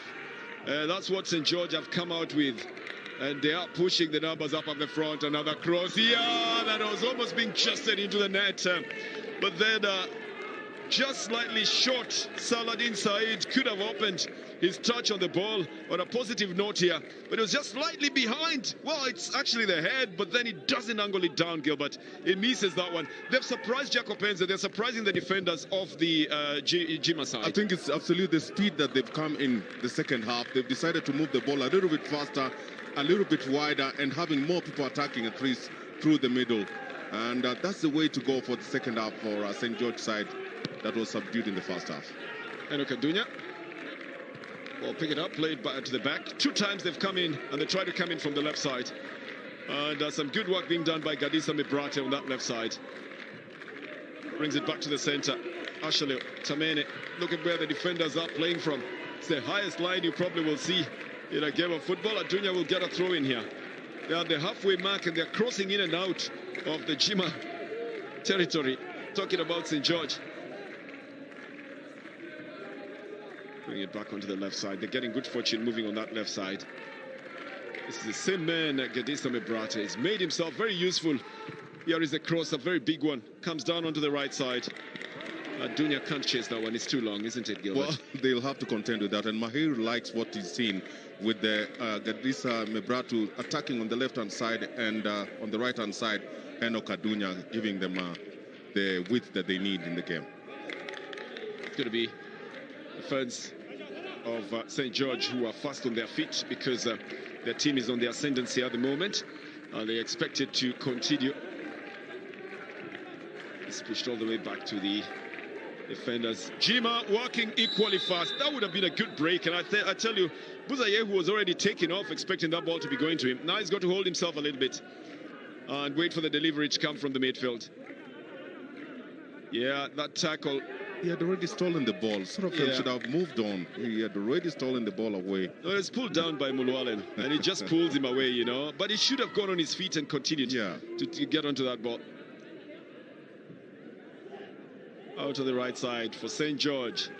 They're looking for an opening. They've decided to use the left side to try and open up the defense. Kebede, it's got to know that there's a man behind. Nice take, no foul there. Very clean tackle in picking up the ball. This will be offside. Take it off just slightly earlier. Although he was almost on the halfway mark, you know, he should have stayed behind just a little before he takes off. Timing of his run, we call that a decoy. He should have decoyed, come into his own half fast. At this particular point, he's already in an offside position. He's offside. I mean, look at where the defenders are. And the defenders are in their own half as well. So you can't say they're in the other side. It would be a very technical interpretation if the defenders were on the other side and he was on the other side as well and he took off. There would be no offside there. But now that he was already on this other side and the defenders are also in their own half and they're ahead of him, you get the drift. Good ball down on the right side. Again, picked up very quickly by Ashley Tamene. Two men are going to destroy the defense if they get the chance to. And one of them is Buzaye Huendeshaw. He's already looking at how he's going to get through there. And Surefela Wall is trying to help him as well. But it's an attack that has to be executed with precision. It has to be executed with precision. You've realized that anytime that St. George have the ball, they only have two defenders at the back. That is Tamene and Mentis not. Yes, they are moving too far up in a high line that they are playing. Adunya.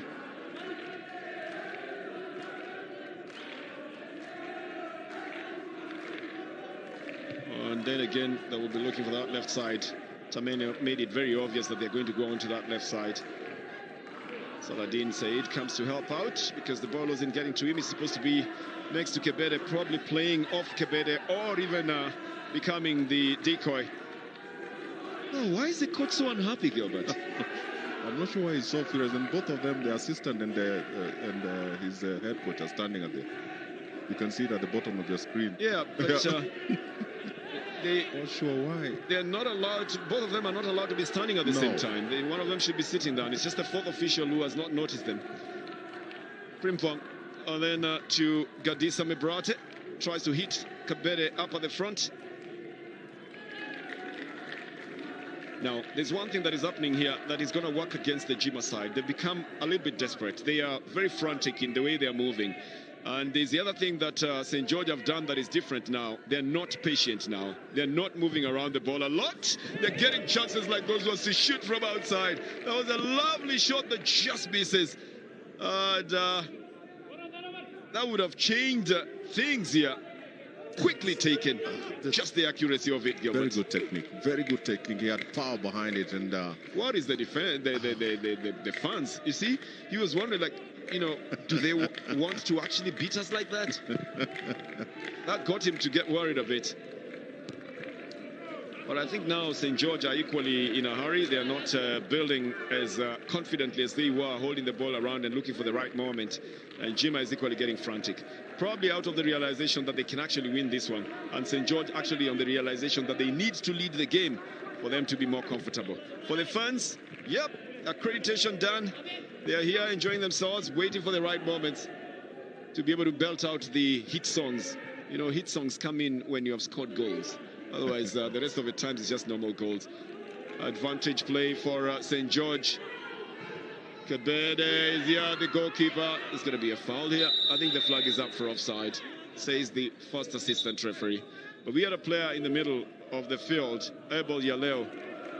Kabede is wondering why he didn't put that in the net. Abel Yaleo has already gotten back to his feet.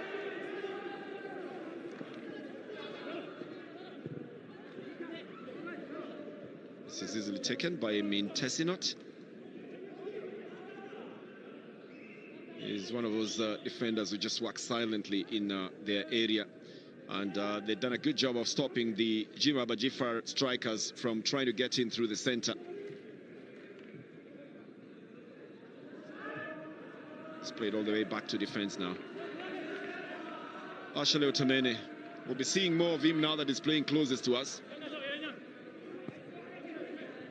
And Gilbert, you've got to tell me, is a role that is being played by that number 16 on the St. George side.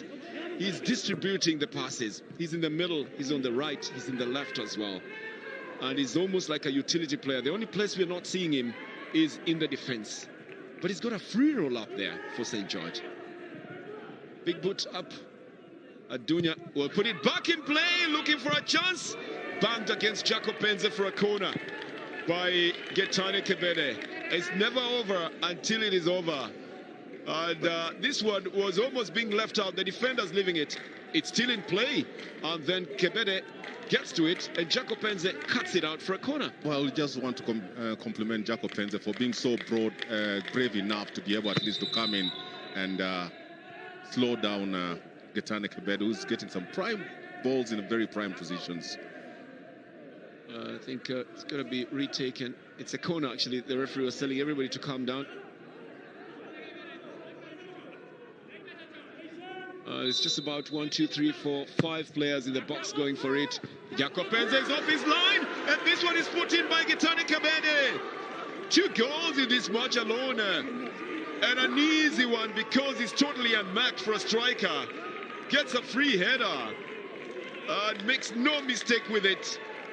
Puts it in the net, away from Jacob Penze. Well, that's why they were working so frantically up. They really wanted to lead the game again. And Getane Kebede is a go-to man when you have situations like that. The experience that he's got, having been a top striker, having been a top scorer as well, record goal scorer, he knows you can't miss such chances. And he knows exactly where to position himself. There is no action in front, less action at the back. He times his pass, he times his header, and directs the ball just where it has come from. And what a way to finish for a striker of Kebede's excellence. Well, Getane Kebede beats the entire defense plus the goalkeeper as well. The defenders watching the ball rolling into the net must be the saddest thing you see as a fan of Jima Bajifar. But that changes the scoreline from the Jima University Stadium. Jima 1, St. George 2. And we still have a lot of game in this, Gilbert. It's not over yet. And from the start of the second half, you realize that St. George have actually gone into 5th gear because they're pushing hard. They're attacking from left and right, and they have the 2 changes that they made. I mean, the one change, Saladin Said coming in as a central striker, has really paid for them. You're right about that. And if they have more gears, then I think we still have a lot of game. The ball is still in play here. Very easily now intercepted by Elias Ataro. But the coach was getting frustrated as well because he did think that his players should have picked up that loose ball. Going to be a throw-in. St. George now will sit back. I think we will see them going back to their default settings, where they roll the ball around a bit, keep possession, and just try to look for the correct opportunities. Jacob Penze picks up this one.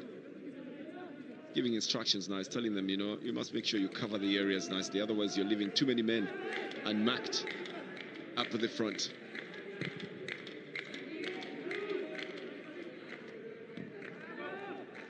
Chested down by Frimpong Mensah. Adunya still operating on the right flank, and effectively so as well. Now cutting it out back to the right. That man in jersey 16, Gilbert. Look at the mistake again. The defender's almost giving it away to Adunya. But Adunya also gives it away to the goalkeeper. This is getting a little bit comical in there. Well, it's pressing. They're pressing hard. They're pushing forward. They know that you don't give a team of Jima's caliber complacency, because once they come back, it becomes very difficult. So they've decided second half we must go in and start scoring goals to make sure that these fellows don't come back again. Maher Davids, one of the few times that we see him actually issuing instructions loudly. The last time we saw him on his feet there was during the derby, in which he couldn't sit down. Adunya will be cut off. This will be a free kick to the... Yeah, and a yellow card offense as well. Will be a free kick to the Jima side. And no two ways in which you can expect escape a card from that. Yeah. I do expect that Kolicha will get a card for this. He will definitely get a yellow card. Yeah, he's been yellow carded. He has been. He's getting a lot of problems, especially when Adunya moves forward. So Adunya is causing him problems. He's causing him a lot of problems, and this is going to be a free kick that will be taken by Abel Yalel, and then he makes space for himself out on the right side. Adunya is sneaking onto that same side, and then brings in the cross. Here again, touched into the net. It's Getane Kebede. He's got a hat-trick. One touch and it's in the net. One touch on the head and he had put it in the net. This is just 5 minutes after he scored the other goal. Getane Kebede is on target again. This should be the third hat-trick in the Ethiopian Premier League. The resumption of it. The fans quite happy with it. But then again, didn't look like anything. There's so many red shirts in the middle there. They're not marking correctly. Adunya simply lifts it. And look at Getane. It's totally unmarked as well. We talk about the wide areas for St. George that have given Jima sleepless nights. They don't mark the strongest person on that lineup. And look at the time and space given to him. And the technique, the application, where it's supposed to go. And Jaco Penze has no chance at all. And he's not happy about it. But he's not the only one unhappy. I think there'll be a lot of other people unhappy. The scoreline has changed at the Jima University Stadium. Jima 1, St. George 3. Now Jima will be chasing the game, and massively so. What should they do? Elias Ataro brings it to the center. Oh, he's going to get a card if he doesn't watch out. First of all, for handling the ball deliberately. And second of all, for playing the ball after the whistle. The Edershaw needs to watch out. Otherwise, he'll get a very unnecessary card. You can understand his frustration, but he simply was, forcing that ball to come to him. Well, St. George that the big striker really doesn't have the best technique, and I think at this particular point they want to make sure that they don't give him time and space to be able to move around. So it's going to be St. George starting the build-up again on the left side. I think there's been another substitution in the game. I think Haida Sharef has come into the field of play for the St. George side.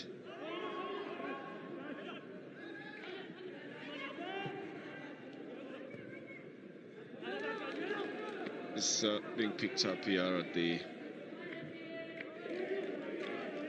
midfield for St. George.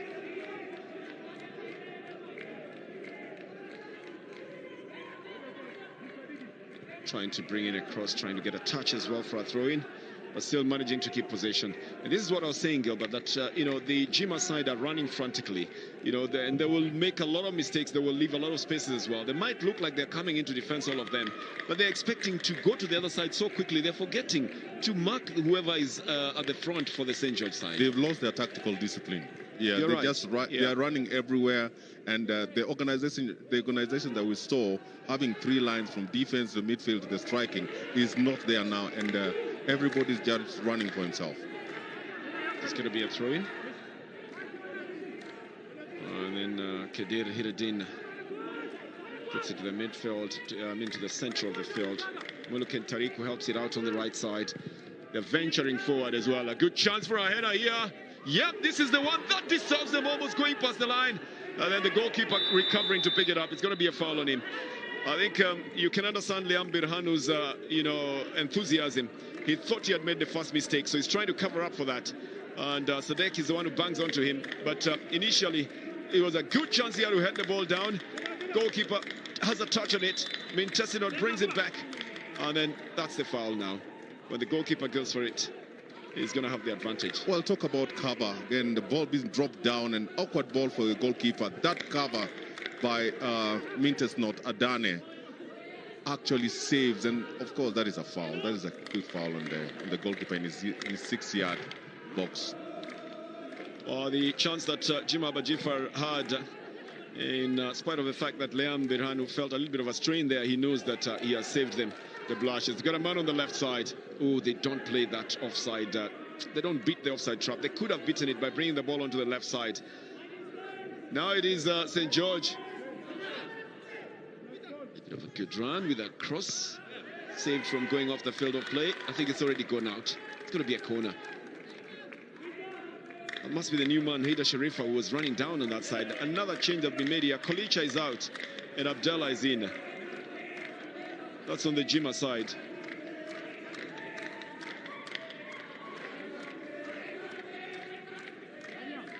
So even as the songs will come out loud and clear, they need to find out how best that can spur them on. From Mintesidot. Nice touch on it. Kebede was waiting for it, but Mintesidot is the man who gets onto it. He doesn't direct it accurately, but he has a good header there. Just goes outside with Kebede. I think already having been brought down, he was not going to get a touch on it. Yeah, there was a lot going on in that center there.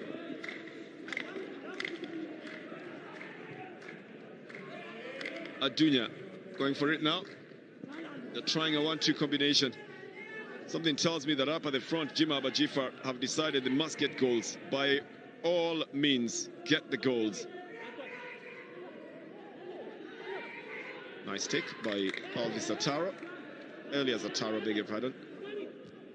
Uzayu gets onto it, and Muluken Tariku picks it up. They need to put it on the ground. It works better for them every time. Back to Tariku. He's watched it on the right side, and now they have a good chance to bring in the cross. Ali enough, kept in play. A left foot attempt, just rolls to the center. Not going to go far with an aerial ball. A chance at a volley. Goalkeeper lets it roll out. Just covers the distance to make sure that the shot that came from the center was not going to be a dangerous one. Good idea, Gilbert, to push forward.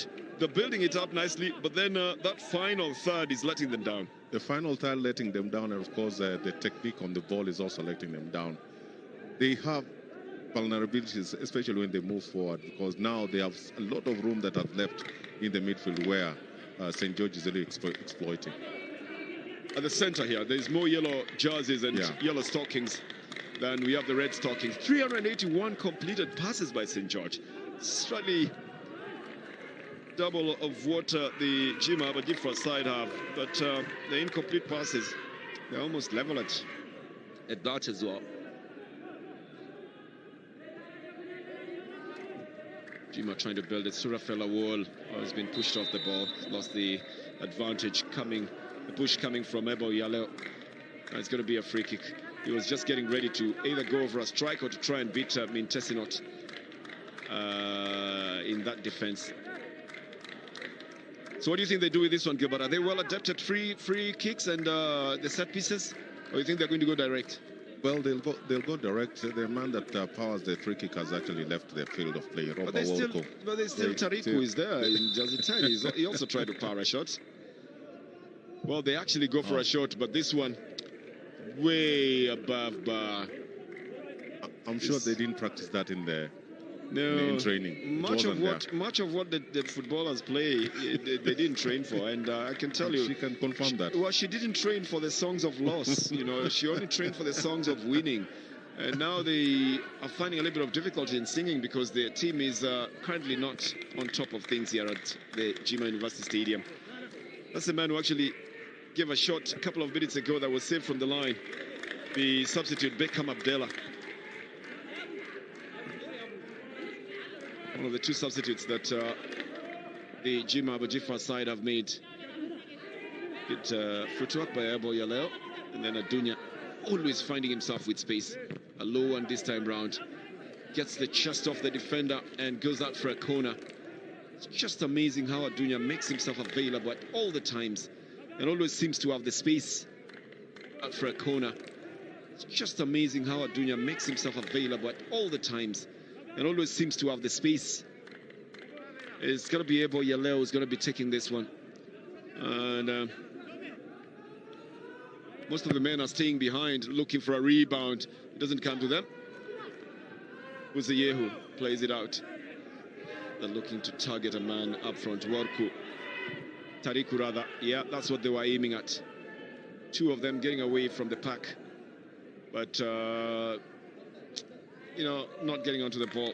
Buzayehu looks like a wasted force, Gilbert. He looks like a wasted force. You know, what they're trying to do is that they're trying to play on the counter, but their moves are not coordinated at all. That becomes very difficult. Yeah. Plus, if it doesn't work twice, 3 times, you really probably need to think about it again. That's a clearance that has been deemed to be very clean. So Kadisa Mebrate was trying to get into the box with the ball. He's done that before. 18 tackles apiece. Now Bekla Madela. Well, he's facing the goal area. I mean, surely he shouldn't think just too much about going to the side. He's leaving the goal mouth wide open on this side. He could have turned back and pulled after the defenders had all pulled into one direction. He loses possession. And another man, Haida Sherefa, is the one who picks it up for the St. George side. He's got fresh legs, Haida Sherefa. He's playing in between the defenders and the midfielders now. That's the man in jersey 5.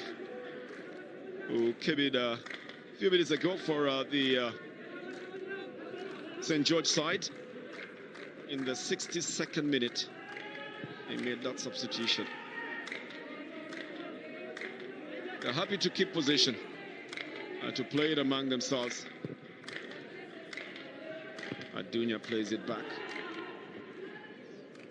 Now Buzayehu needs to just strike. He's pushed it onto his favored foot, but it's taking too long. He'll still keep possession. Took a little bit too long to strike. I told you, don't get too excited when the ball is in a good position for a strike. It might take a little longer than you think. Oh, well, they've lost it. And St. George are out in full numbers. There's 3 of them. It is a 3-on-2 situation. Kebede to Abo Yaleo. Oh, Abo doesn't have the accuracy. And the defenders were organizing themselves. They were pulling onto the right side, so they would have cut off Abo's angles. But still, he doesn't get a shot accurately on target. That was a wasted opportunity. It was 3 against 2. And at this particular point, with 1 man extra, they should have done better than that. Yeah, it was a 3-on-2. Going to be a free kick. Beckham Abdallah. Again, getting onto possession.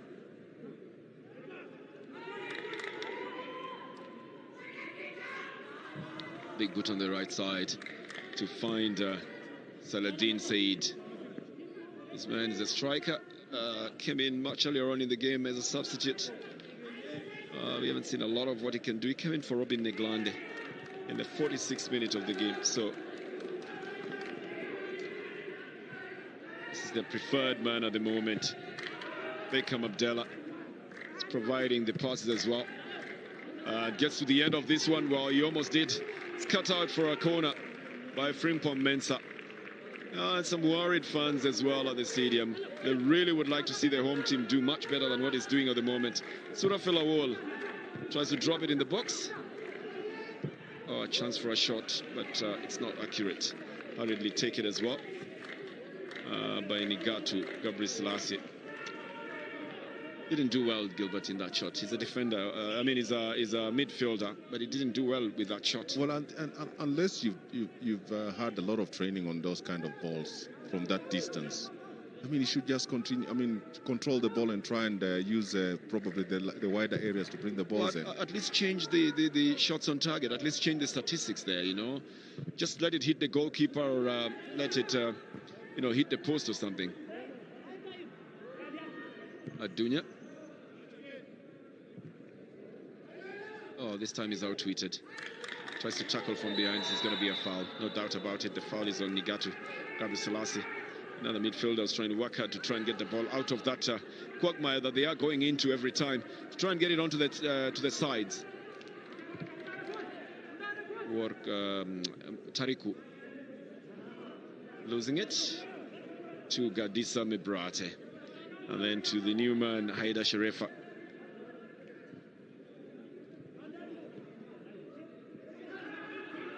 St. George working with speed, almost forcing Jacob Penza to come off his line, but he's staying at a very safe distance to be able to pick up whatever is coming behind his defenders before the strikers get onto it. Time is of the essence, Gilbert. 75th minute. We got just about 15 minutes in this game. What is going on the field? Well, Jima are trying to push the balls high, but as I say, that their balls are not coordinated. They are not reaching their targets, who is supposed to be the strikers. For St. George, they attack when they have the ball in prime positions, but again, they've not been able to utilize the two opportunities that have come their way. Oh, it's a story of missed opportunities then. Opportunities that really do need to be used.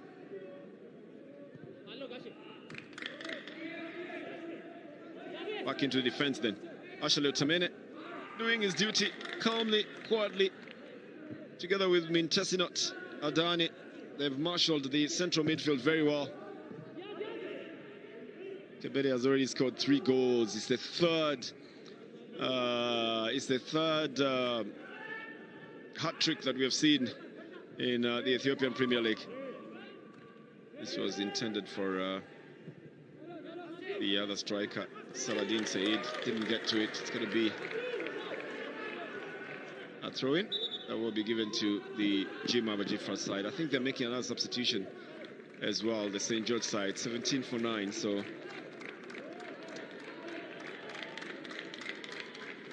I think Etane Kebede, having scored the 3 goals now, will be given a chance to rest. He scored from the penalty. He also scored from open play. 34th, 57th, and 67th. That was the header that made it 2 for St. George. And of course, the touch that came from his cross was a lovely one for Getani Kebede. So the 3-goal hero has been benched. And St. George will still try to have the game work in their favor. The little dummy comes onto the feet of Abel Yeleo. I think he's going to be complimenting Saladin Said up at the front. So Gidey comes in his place. What do you make of that, Gilbert? Well, it's a good striking, good decision by the coach there to at least rest Kebede, who has already scored 3 goals, and therefore he needs to bring in some fresh legs just to give Kebede some opportunity to at least take a break. To rest a bit, to recoup a bit, to recover a bit as well, to recoup a little bit of the energy. Correct. Good idea. He's changed the captaincy as well. He's given the captaincy to Ashale Otamene, who's second in command when it comes to captaining the team. This is a foul here. You see it twice, you know what happens there. It's going to be given out to Jima Bajifar. We've got about 12 minutes, 11 and a half rather, to be able to show us whether or not they can come back into this game. But that's looking less likely because Jima is being contained by a St. George side that is quickly falling into defensive formation, leaving just 2 men up front whenever they have possession to go for the attack. Out on the right side to the new man Gidey, looking for a chance at a shot. Took his time, not very well executed as well from the defender Heida Sherefa. He came in a few minutes ago. He came in to change things in the defense. When it comes to taking off the shots, Gilbert, he needs to change his tactic as well. Well, I think it was a good try from Heida Sherefa, who's coming in the second half, doing both roles as a defensive midfielder and then also joining into the attack whenever they're in possession of the ball.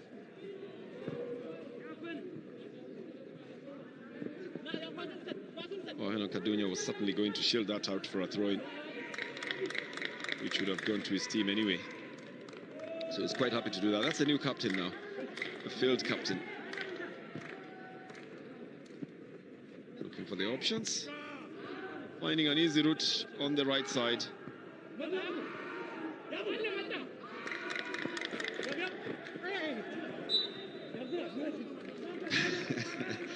Elias Atara is just forced into that foul, hasn't he, Gilbert? I mean, he has been at his foul. Was just gonna, move him around and toy around with him. Yeah, I just love the way St. George are conducting themselves. They're very, very confident on the ball and know exactly what to do, where and when. And that's why I asked you about Yabsira Tesfaye. He's in Jersey 16. He's everywhere. He's in the defense, in the midfield, he's in the front, he's at the center. He's almost playing a free role in this team, and he's really making himself felt in this game. He's the one who has distributed the bulk of the balls here. Here comes a chance again into the box with Abel Yaleo. What does he do now? Which side is he playing for, Gilbert? Oh, he should have given an outfoot. I think he expected to get the ball to an upcoming striker, but then the ball let him down. Okay. I still want to know, on whose side is he? He simply gave the ball away to the goalkeeper. Yeah, he did. Oh, the coach is a little bit now... you know, he's down at the moment. He knows he's got 9 minutes. You need to score 3 goals in 9 minutes to be able to take this one. To take all the 3 points. And even if you needed to just tie it, then he needs 2 goals in 9 minutes. A goal every 4 minutes would work mathematically. But on the field of play, it's a little bit different. Here is a shot. Jacob Penze parries it back into play. Doesn't push it out for a corner. A hard one coming from Adis Gide. Abolialeo, left foot defies him. Goes off the field of play. It's going to be a goal kick. It's going to be for Jima Abajifar. What needs to be done, Gilbert? By who? Well, Jima know that they are losing this game. I mean, they're three goals down, and they really need to know how to defend when they lose possession of the ball. Moving into the attack needs to be more organized because they need to give balls to Buzayo Endashu, who has been completely isolated. For St. George, it's a question of making good use of the chances that have come their way. And the man who was making good use is Kebede, who's already gone off the field of play. He's left the responsibility to Salahidin Said and Adis Gidei now. We'll see whether they can also be able to execute. As Jima Abajifra bring it out on the right side. They got 3 men up at the front. They need to string the passes. This is a better chance now. They got a man in the middle. Beckham Abdallah is looking for that ball as well. There he is, Abdallah, with a chance to strike. He dummies one, goes past the goalkeeper. It's the most beautiful of goals by Jima Abajifar. Ultimately, getting into the net. That's the beauty of it all. Might be losing, yes, but that's how you score the goals. Lovely one and a beautiful celebration as well on the sides. He obviously will endear himself to the fans as well. That is Beckham Abdallah. Takes his time and the coach is happy with him as well. Rounds up everybody there is in that defense, including the goalkeeper. And even the person who's covering the goal as well. And he puts it in the net. It starts on the right side. Now there's a danger of offside there, which is averted. There it is, picked up by the man. One person down, goalkeeper down. Adunya is covering, but he goes on the wrong side of Adunya. He can't do anything about it. It's got to be the most beautiful goal so far scored on this field, Gilbert. It is, Bernard. What a way to wake up the Ethiopian Premier League. That youngster, Beckham Abdallah, has just come in the second half.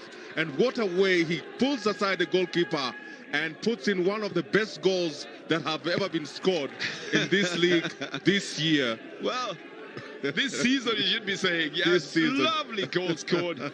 It's not over yet, so it's doable. They could score a goal in every 4 minutes and make it. The 84th minute goal by Abdallah changes things here from the Jima University Stadium. Jima 2, St. George 3, and we still have a few minutes to play in this game. But what a move by Beckham Abdallah. Yeah. I don't know why they have him off the field of play, but seems like there's somebody down on the ground in an injury. Could have been off the field of play, I mean off the ball. And when there's an off-the-ball incident, sometimes you think it's pulling of muscles. We saw that a lot in the opening of the Premier League, Ethiopian Premier League, and we attributed it, of course, to lack of physical fitness. The fans are now getting into their element. The Jima Abajifar fans want to urge their team to go forward. They got 5 minutes, they could still score another goal. But this was the best one so far. It comes from the right side. It's cut back to Beckham, who controls it. Second touch beats the defender. Third touch beats the goalkeeper. And the fourth touch on his left foot, he puts it in the net. That's a good one. That's a look at the way he waylays the goalkeeper. And Adunya, who has gone in to cover the goalkeeper, has no chance at all from that chance. He looks frail, but again, with he's a technical player. Yeah, that technical player, my friend. Oh, lovely. I love that. He showed it in the way he was playing his game when he came in as a substitute. He really did show it. But then he has proved it now by putting the ball in the net. Just about 6 minutes, 5 minutes in regular time, and probably another 3 in added time in my estimation. Could still be enough as a game changer in this one. It's going to be a foul. Yeah, whenever you lose the advantage, the foul is given. This is Main Tessinat. And I think he's just taken a little bit of a knock when he was trying to clear that ball slightly earlier. Yeah, there. That's it. You know, with the top of his boot, he's just clipped with the bottom. And a free kick has been given to the St. George side.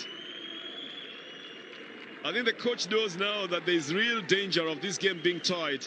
And the coach on the other side knows very well that there is a real possibility of them tying this game. So Surafel Awol is pulled off the game, and then his place is taken by Emmanuel Getasho. Another midfielder to try and push forward. And a foul, an offside here. It's going to be a free kick. Well, the Ethiopian league has just been lit up. Yep. I saw that kind of a move from Abubakar Nasir, yes, Fitsu Malemu, and now Abubakar Nasir of Ethiopia Buna. Yeah. Okay. Yes, they are very technical players in the Ethiopian Premier League. They may look frail, but they make up for it with some good tactics and techniques. And here in the first game that is being played in Jima, that testimony is being borne by Beckham Abdallah.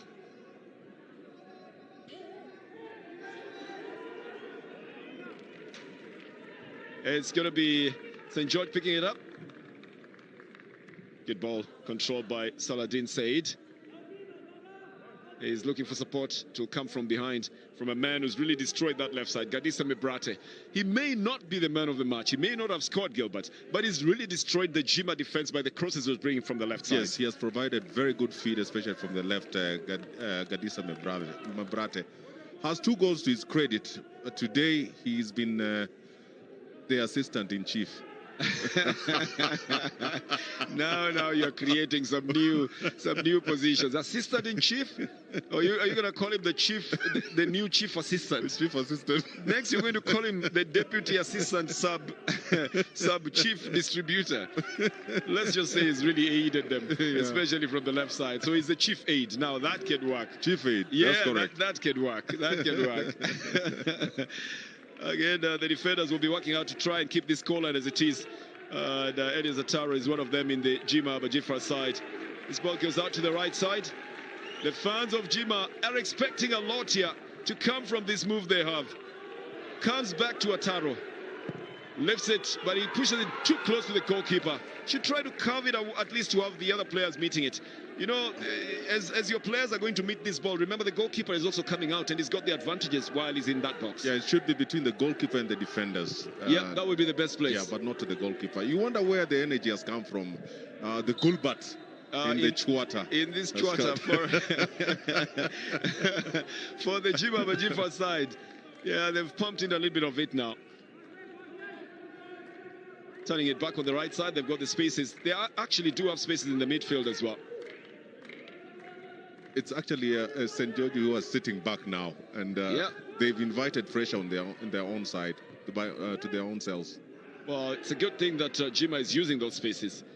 So if they can find them and use them, it adds into a little bit of a frustration from the St. George side.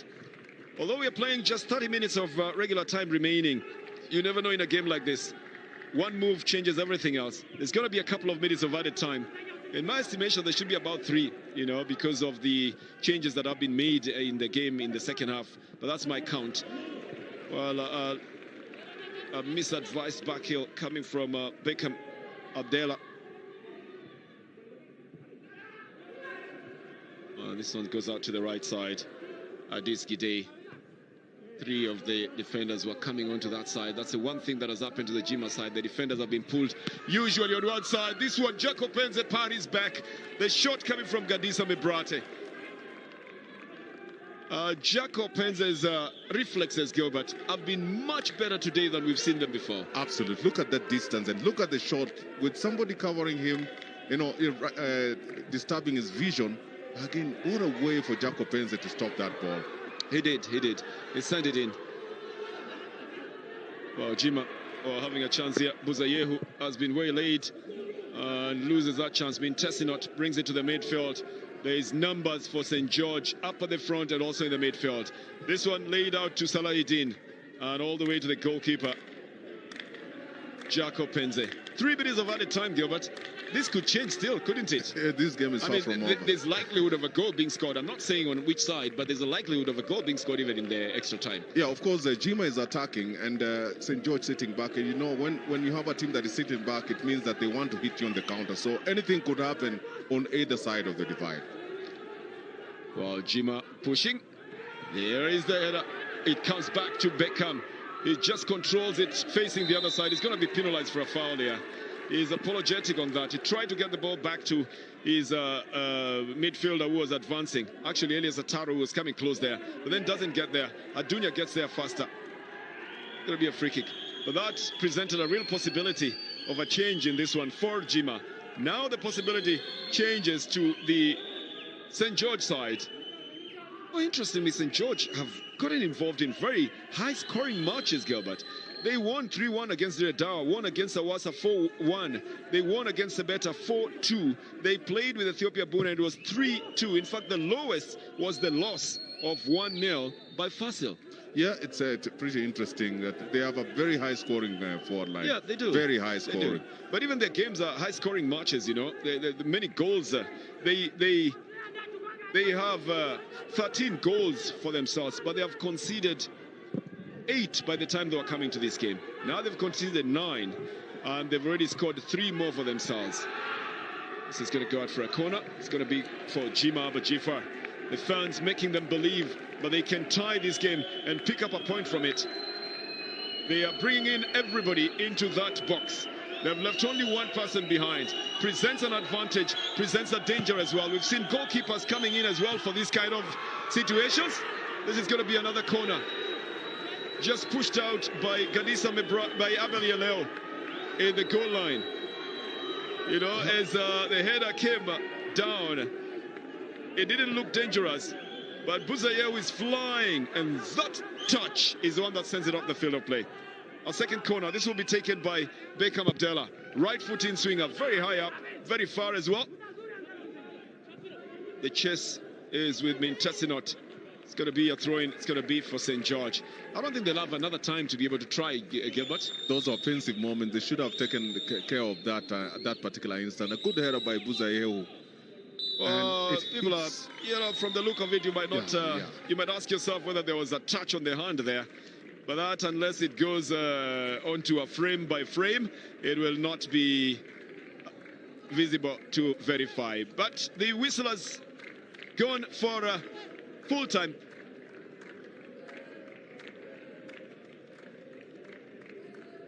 And the referee, Mr. Haile Jesus Bozezeo, knows that there's been a hat-trick here. I think this match ball is going to be given to Getane Kebere. It's a good tradition in football for the person who scores 3 goals to go with the match ball.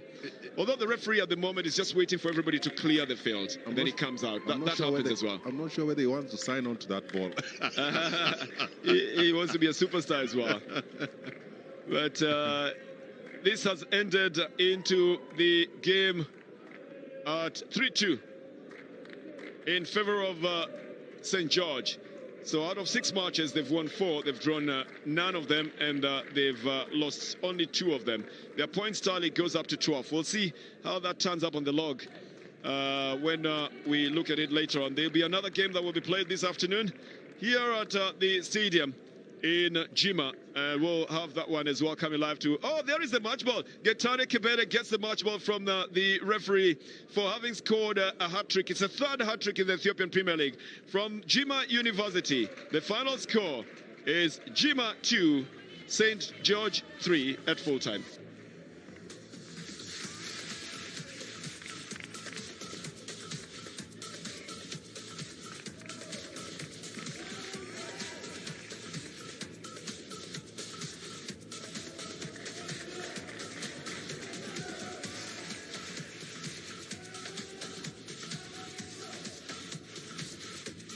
ተመልካቾቻችን የቅዱስ ጊዮርጊስና የጅማ አባጅፋር ጨዋታ እንግዲህ እንደተመለከታችሁት ተጠናቋል። በመጨረሻ እንግዲህ ጅማ አባጅፋሮች ጎል አስቆጥረው አቻ ለመውጣት ያደረጉት ጥረት ሳይሳካ ቀርቷል። ነገር ግን በእንቅስቃሴ የመጨረሻዎቹ 5 ደቂቃዎች ለሁለቱም ቡድኖች ወሳኝ ነበሩ። ከአሰልጣኝ ጳውሎስ ጌታቸው ጋር እንግዲህ ቆይታ የማደርግ ይሆናል። የመጀመሪያውን 45 ደቂቃ፣ ሁለተኛውን 45 ደቂቃ አጠቃላይ ቡድኑ እንቅስቃሴ ምን ይመስል እንደነበር ይነግረኛል። ጳውሎስ እንዴት ነበር ጨዋታው ላንተ? እንግዲህ እንደተመለከታችሁት ነው። ሞር ኤክስፔሪየንስድ ከሆነ ቲም ጋር የተጫወት ነው። ልጆቼን እንዳያቸው አይታቸዋል። በጣም ያሳደግኳቸው ልጆች፣ ተስፋ ሰጭ ልጆችም የተመለከትኩበት ነው። ከባድ ጨዋታ ነበረ። ሰውም እንደዚህ አይነት ፉክክር የጠበቀበት ጨዋታ አልነበረም። ግን እንደተመለከታችሁት ጥሩ ጨዋታ፣ ያው ብንሸነፍም ተስፋ ሰጪ ነገር ልጆቼ ላይ አይቻለሁ። በአንድ ጎል ከመራህ በኋላ ወደ ኋላ ተስበህ ለመጫወት ነው የሞከርከው። አብዛኛውን የኳስ እንቅስቃሴ ወደ አንተ እንዳይመጣ የማድረግ ሂደት ነበርና ያ ከመፍራት የመጣ ነው ማለት እንችላለን። እንግዲህ በአጠቃላይ 4-5-1 ቢልድ አፕ አድርገን ለመጫወት ነበር የፈለግነው። ምክንያቱም የጊዮርጊስን የመሀል ሜዳ ለመስበር ያው የሚፈለገውን ነገር ልጆቻችን ሀፊል ላይ መተው ኳሱን እንዲቀሙ ያም ሳክቶልን ነበረ። ያው እንደተመለከታችሁት ያው ፔናልቲ ተገኘብንና ያቺን ኳስ ይዘን ሳንወጣ ረፍት አንድ እኩል ወጣን። ከረፍት በኋላ ያው የተከሰቱን ክስተቶች አይተሃል። እንግዲህ በአጠቃላይ ለሚቀጥለውን ጨዋታ ለማሻሻል የሚደረገውን ሁሉ እናደርጋለን። እስኪ ስለ ጎሏ ንገረኝ። ቀይራ ያስገባው ተጫዋች ነው ያስቆጠረው። አስገራሚ ጎል ነበር። ስቴዲየም ውስጥ የተገኘውም ደጋፊ በጣም ተገርሟል። እንግዲህ ልጅ እዚሁ ከጅማ ከመጣ ወዲህ ያወጣሁት ልጅ ነው እና አሁንም ተቀይሮ ሲገባ በቢጫ ሴራ ነው። ሴራ ወጥቶለት ምናምን እንዳይመስላችሁ እሺ። በቢጫ ሴራ ያስገባሁት ልጅ ነው እና ከጅማ እንደዚህ አይነት ልጆች ማውጣት ነው እንግዲህ የኔ ትልቁ ነገርና እንደገና ደግሞ ቲሙን እዚሁ ስቴብል አድርጎ ለማቆየት አሁንም የሚቻለኝን ነገር በሙሉ አደርጋለሁ። አመሰግናለሁ ጳውሎስ ጌታቸው። እንግዲህ ቀደም ሲል የተከታተላችሁት አሰልጣኝ ጳውሎስ ጌታቸው ነበር። ከጨዋታው በኋላ የቡድኑን አጠቃላይ እንቅስቃሴ በተመለከተ ያነሳው። ጅማ አባጅፋር እንግዲህ ከሜዳ ውጭ ባሉ ችግሮች ታጅቦ ነው የፕሪሚየር ሊጉን ጨዋታዎች እያከናወነ የሚገኘው። አሁን በፕሪሚየር ሊጉ የደረጃ ሰንጠረዥ ግርጌ ላይ ከሚገኙ ቡድኖች መካከል አንዱ ነው። አሁን ደግሞ ወደ ቅዱስ ጊዮርጊስ ዋና አሰልጣኝ ማሂር ዴቪስ ነው የሚሄደው። ማሂር ዴቪስ ስለ ጨዋታው የሚሰጠን አስተያየት ይኖራል። ኮች how was the game? Yeah, probably one of our hardest games so far this season. Playing after a little break, coming into a new city, we have to acclimatize, and of course, you're playing against a side like Jima, who's fighting for everything. The last 5 minutes was very difficult for you. Concede a goal, and Jima want to score another goal. Tell me that time. Yeah, credit to the boys. They were quite flexible in terms of our approach in the first half. We already changed it. In the second half, we changed it, and even changed it the third time. And then, of course, going 1-0 down to go 3-1 up again, it shows the character we've got in this team, and that is really something we have to take forward. You introduced fresh legs, like Saladin said, and helped Gaetano to score a goal. What was your plan? I think we've got squad depth. And definitely going into the next game, we have to look into it. We've got a tight schedule this week, 3 games in 1 week. So players like Saladin, of course, good contribution. Players like Adis coming off the bench, good contribution. And of course, Yabu starting, fantastic performance from him. But again, the whole team collectively, we got the result today. Tell me about Gaetano. He scored 3 goals and he have got for you 3 points. Tell me about him. Yeah, what do I say? Of course, Gaetano is a goal scorer, a proven goal scorer over the years. He leads the team as well. But again, I must stress, it's the team. Yeah. Gaetano is the one that scored the goals. But if we don't work in the midfield, if we don't work in the defence line, if we don't work on the sides, in the wings, in terms of, you mentioned it, Saladin came on and made the difference, made the impact that we wanted.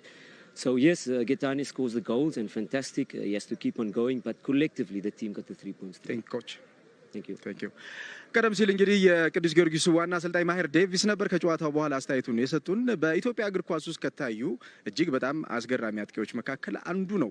በተለያዩ ሊጎችም ሄዶ ተጫውቷል። በደቡብ አፍሪካ የነበረው ስኬት፣ በኢትዮጵያ ብሔራዊ ቡድን ያለው ስኬት፣ አሁንም የኢትዮጵያ ፕሪሚየር ሊግ ከፍተኛ ማርክስማን ወይም ደግሞ አስቆጣሪዎች መካከል አንዱ ነው።